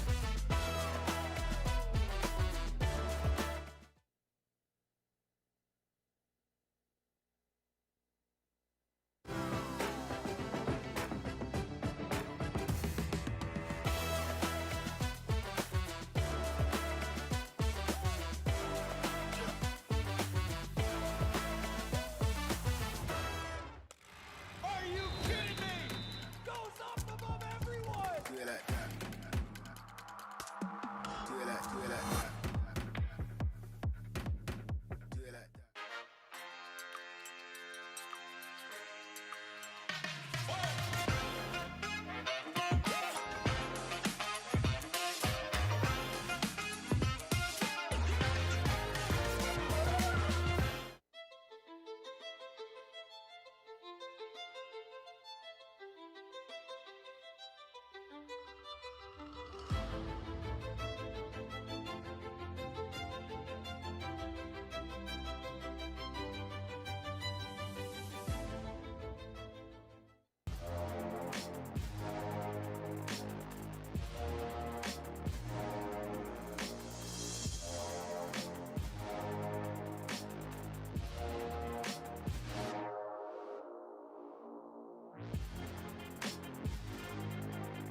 Lake Michigan glistens here on our nation's birthday, and the UFA season heads into its final regular season month with just 2 weekends to go after this one. Here's what the bracket would look like if the season was over now. You notice that the 4th place New York Empire and the 4th place Carolina Flyers for the moment are on the outside looking in. And you got 2 undefeated teams, Boston in the East, Chicago in the Central. The Union rolling here again today against the biggest threat they have to their Central Division title. And they've earned this lead. This is not just a case of the Windchill giving them the disc, although they've done that too. The Union's defense has been incredibly impressive. And moving forward, the confidence, you can still see it in the D-line. The defensive line for the Windchill still has that energy, still has that fight in them, and that's great. You know, you were asking before going into the 4th quarter, what do you do as a coach here? And I think you keep it simple. We talk about this all the time, about how you can schematically get open, and it's a fascinating topic. I love talking strategy and love seeing Daniel Cohen break it down, but this sport is as simple as throws and catches. The great Bo Kittredge would just talk about that. Hey, all you have to do is just not turn it over. And when stuff gets complicated and you don't know what to do, it's lots of little small passes that take longer amounts of time to get the job done. And that's where you're putting the energy, is just completions, passes, make a lot of them. Don't worry about scoring, it will come. Because the Windchill has talented players, but they need to keep possession at all costs. Dan Marray quickly flips it to Arters. Union in cruise control right now with Goff just shy of midfield. Van Dusen to Goff. Dan Marray has clearly won the matchup with Burnett. Van Dusen crossfield into a crowd. Jump ball, Nate Goff, take a bow.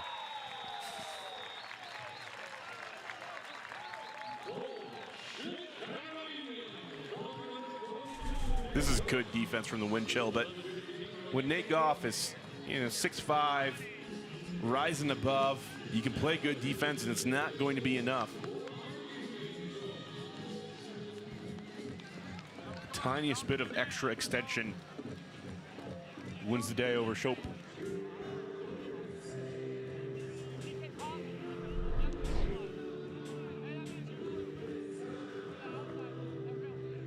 How has Chicago, I mean, you said pregame that you didn't consider them the championship favorite. You consider them kind of 1B to Boston's 1A. Has what you've seen today impacted that, or have they basically done what you expected them to do? I think they are very well indexed to what Minnesota is doing, and so this is a little bit beating expectations defensively, but their offense still hasn't behaved like a championship offense. They have room to grow. I still see them as the 1B. The defense has always been the impressive part about these Chicago teams, but it's down the stretch. Once your defense gets figured out, can you hold when you need to? Do you have Atlanta in that top tier, or do you have them a separate level below of Boston and Chicago? I think they've proven to be too inconsistent to put them at the same level. Brandt to Vinoka for the Windchill score. Atlanta's had opportunities to cement themselves as that contender, and they've had moments where they look incredible. They look great. They look like they should be the best team in the league. They started off the year with a tough win over Salt Lake, but there are these underperformances, these moments where the offense for them is also inconsistent. In the same way we see it from Chicago right now, is their inability to be composed. When you think about around the league, the teams will obviously with great defenses, Boston's them, there, Chicago's there. The Hustle have great defensive ability as well, same with the Windchill. But the offense you trust the most I think, is Boston right now.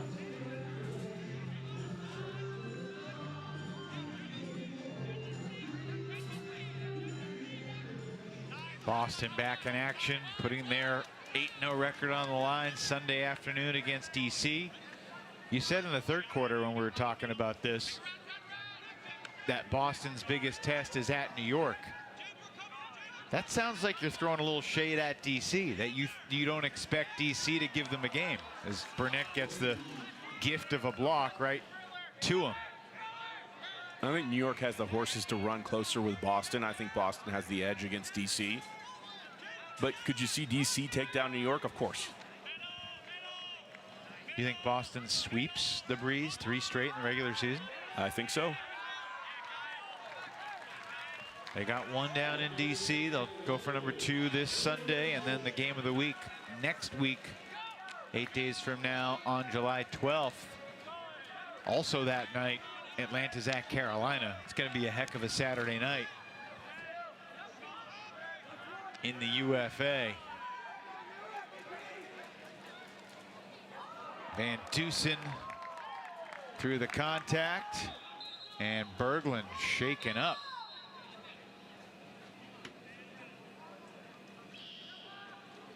Maybe just a cramp. Hopefully that's all it is for a guy who has been through a lot from an injury standpoint.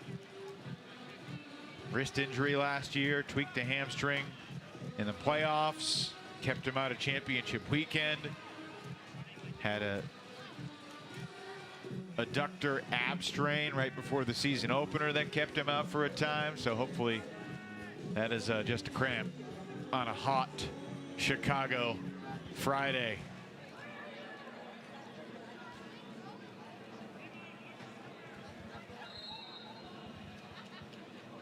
Wow.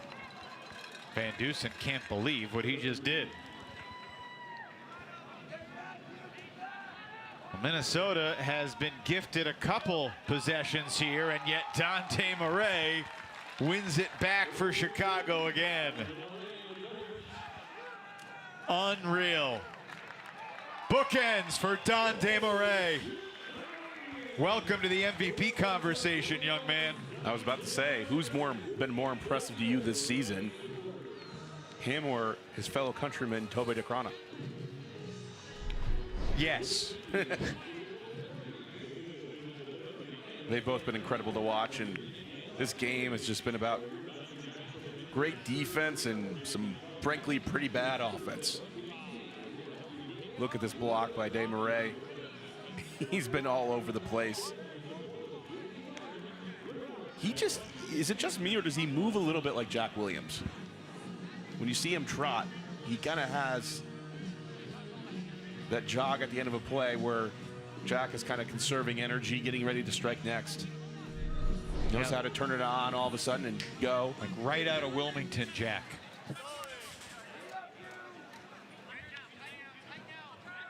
(21-13) Chicago. Brant can't get there.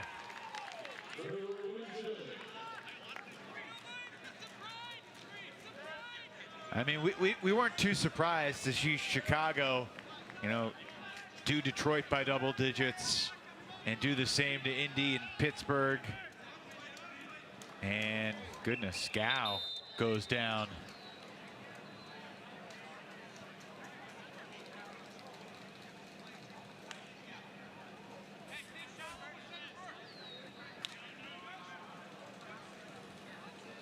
Presumably just another cramp, but that can really hurt. Especially for tomorrow. Chicago has a 6:15 a.m. departure time tomorrow to head to Pittsburgh, Pennsylvania.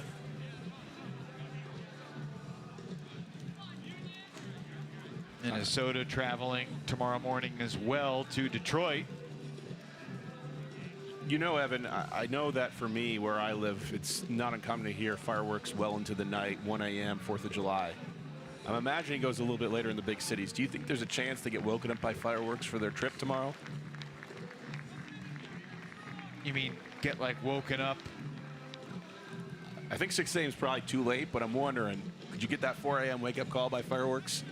I mean, I remember being in Toronto after a Madison Toronto. No, it was in Toronto. I think it was the night that the Raptors won the championship, or maybe that they advanced to the NBA Finals.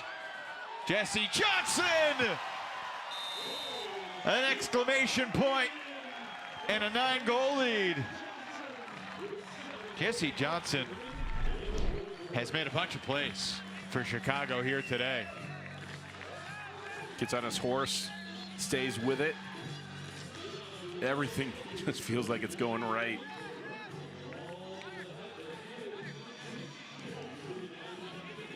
The story I was remembering, though, Brian, was I was in Toronto and I couldn't go to sleep because everybody on the streets of Toronto were honking their horns after the Raptors either won the championship or advanced to the finals. I think they advanced, they won the Eastern Conference. And what were you doing? Why weren't you outside? I had like a 6 a.m. flight to get back to Austin, Texas for college nationals. This was in 2019. And I was trying to squeeze in a few hours of sleep before the semifinals of college nationals the next day. I seem to remember you and I at Worlds in London doing some commentary together, and we had a nice long night watching Game 7 of That's right. Cavs Warriors. And you know, I think you should have been out there, having a missed opportunity really by you. You hate to see it. Remember that night on a projector screen at that campus that we were staying at? Yeah, there were a lot of Bay Area Warrior fans on Team USA that were very sad that night.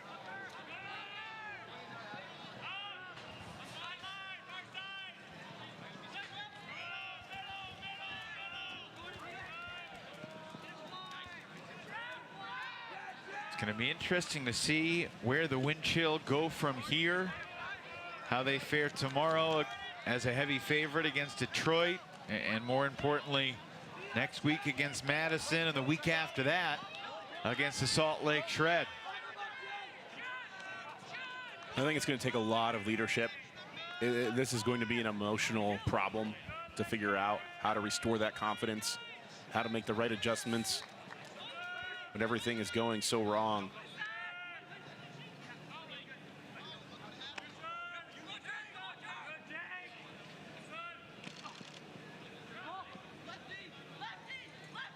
Into the end zone. Yes, it was a lefty. Barry to DeClercq with 6:17 to go. This was as smooth of an offensive possession as they've had all night.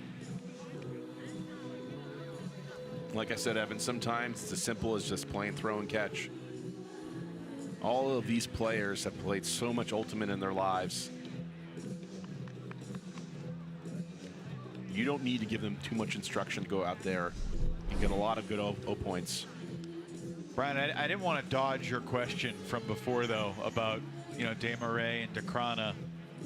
I mean, between those two and Alan Laviolette and Austin Taylor, I think you have to throw Walker Frankenberg from the Oakland Spiders into the mix with what he has done statistically for a good Spiders team.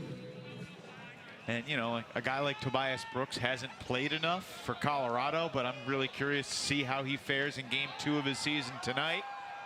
Nate Goff's huck intercepted by Thomas Shope. Shope's had himself a great defensive game. Again, this entire Minnesota D-line is still one of the top units. You can see why. Timeout, Windchill. Krennic sharing a laugh with Rutledge. Those yards will have to be given back.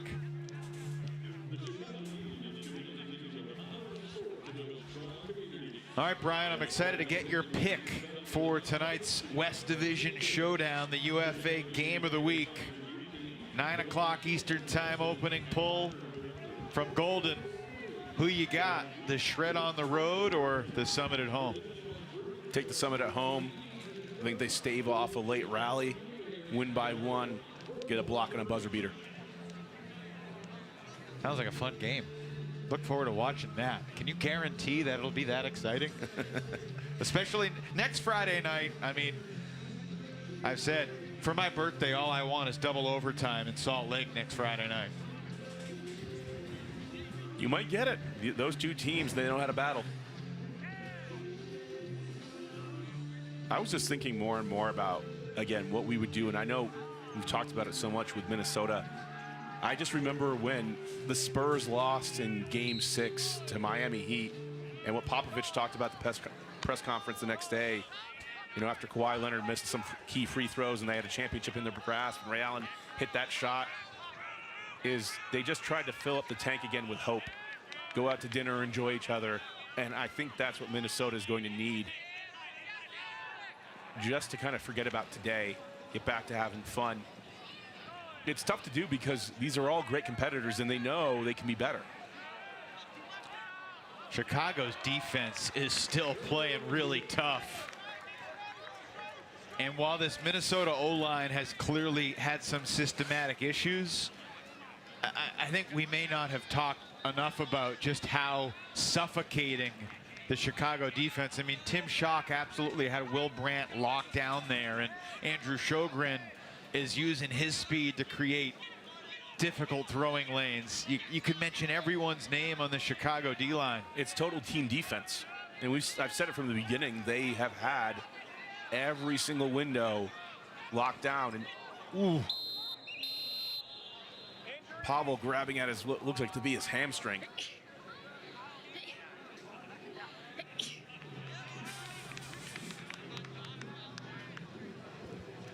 Pavlianis getting stretched out by the athletic trainer.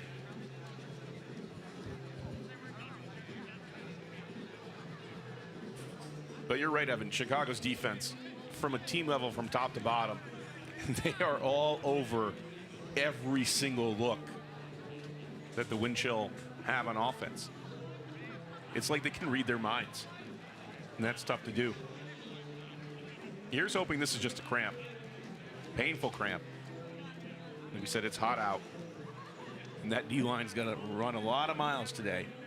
Playing his 100th game in the Ultimate Frisbee Association. 23 games over 2 seasons with Los Angeles, but the bulk of his career has been with Chicago.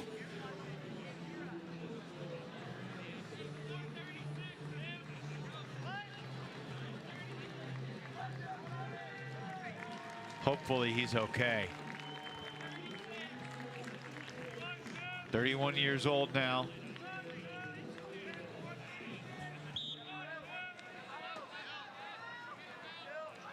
At this point, the outcome is pretty much decided. You just want to make sure everybody stays healthy. Dante Marray again for the Union.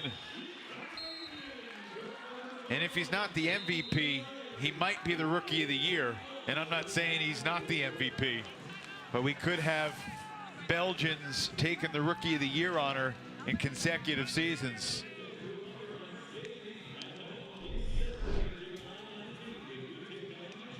I think what I'm most looking forward to in the future, if we get that Union-Boston matchup in the playoffs, that championship weekend. Seeing them go head-to-head? Well, Jeff Babbitt on Dave Marray would be an exciting matchup to see. But both of them playing against each other, of course, be a great story. Look, we can talk about stats. I think this guy's the best player in the league right now, plain and simple. I think you don't have an answer for somebody like this, who can exist in the handler space, get open in the small spaces, and then turn on the jets. The best player in the league. If you could take any player around the league to have on your team, he would be your first pick. Put me on the spot, but yeah, I think right now, I think that obviously having been the coach of Jeff Babbitt and seeing him hit his peak, Jeff at his peak is unbelievable. And I think can even exceed what we're seeing right now. But in the aggregate, he looks like the new star until somebody stops him. And then here we go, we have the meme of, and Jeff Babbitt, he took that one personally.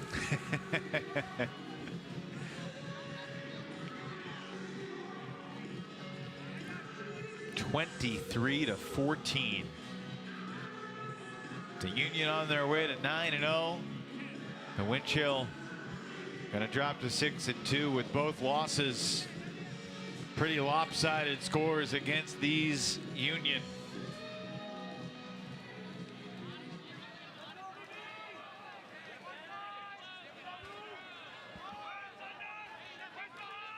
It's gonna be interesting to see how Minnesota handles the trip to Salt Lake, especially if they beat Madison next week and put themselves in position to be the 2 seed for sure. And they got this interdivisional game, which could be mighty meaningful for Salt Lake. It's also possible if Salt Lake sweeps Colorado the next 2 weeks, the Shred could have their playoff position locked up, and it could just be 2 teams playing what'll be a really high-class friendly in advance of the playoffs. It's all about building back up that confidence and that hope for this offensive line, because it's not there. And yes, there's going to be some adjustments they're going to be able to make. Look at the film.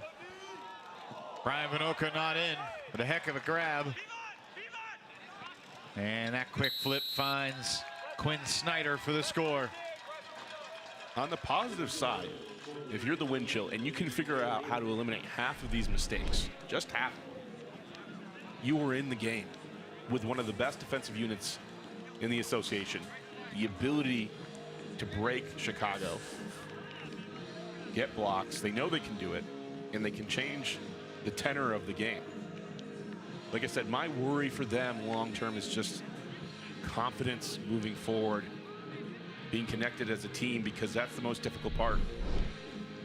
And I'm not saying that we're seeing infighting or anything like that, but you're seeing body language that indicates that no one really has the answer. And that's the tough part. Doesn't need to be the best answer, you need to find an answer.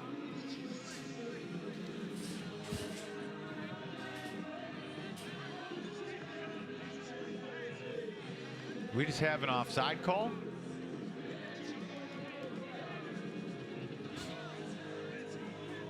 Yes, we did.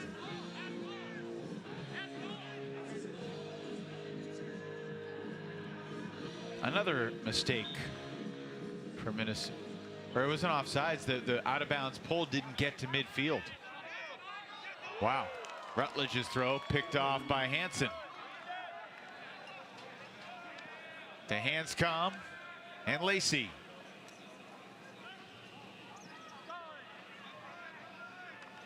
Minnesota seeking its 4th break of the night. Chicago's got 12.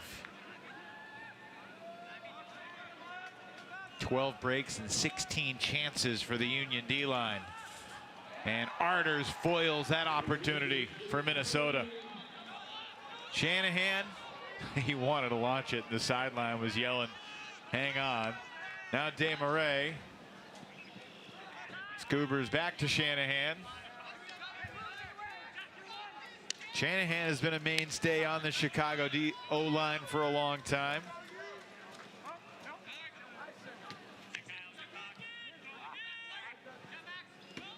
Kyle Rutledge, a part of the 2022 Union squad that went all the way to the championship game before falling to New York. Wilson Matthews takes a sub. Wettengale trots on for Chicago. Thomas Shope replacing Lacey for Minnesota. Clock stops with $1:34 to go.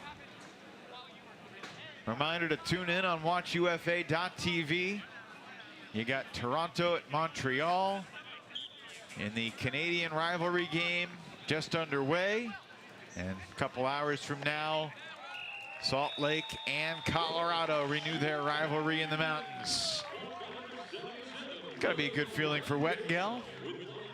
Didn't even start that point, comes on for the injury sub and catches a wide open score. It's all smiles here today if you're Chicago. Everything has gone your way, and they've made it happen. Suffocating defense. Wettengale got it started with that first layout D, slamming the door shut before the game even began. coming back from U24 is a great addition. A big body that can move that fast. Windchill has had at least 1 assist and at least 1 block in every game he's played this year. A streak that has continued today.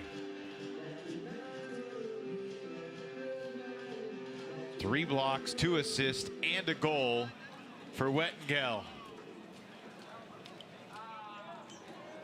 who, by the way, turned 21 in September. That's unfair. Chicago to take a double-digit lead. Luo to Rutledge. Good night, everybody.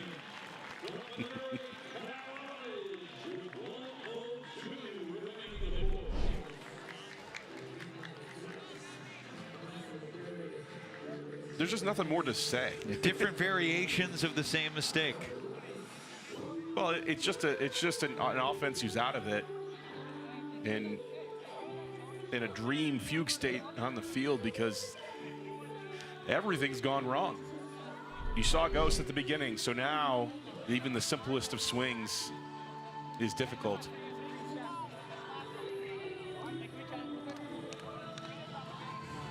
Any attempt here to kind of rectify this, I think, and try to find a solution, you're just seeing a team who's lost confidence. And it's happened because the Chicago Union have completely been on top of every single look that the Windchill have to offer. What a dominating defensive performance this has been. Chicago beat Atlanta in double overtime in a wild game back in late May. Chicago's been taking care of business against the bottom tier teams in the Central Division ever since, and now a dominant victory over this Minnesota squad that won the whole thing last year. Barry looking forward to Clerk, back corner, no dice. Clock stops with 13 seconds to go. And to be fair, Brian, you know, Minnesota lost by 9 on July 12th last year, and then won the championship 6 weeks later. No one thought after New York went to Minnesota and dominated that the Windchill would be celebrating in Salt Lake City. So a lot can change in the UFA, but today was Chicago's Independence Day. They are cleared away all alone at the top of the Central Division. 25-15 over the reigning champs.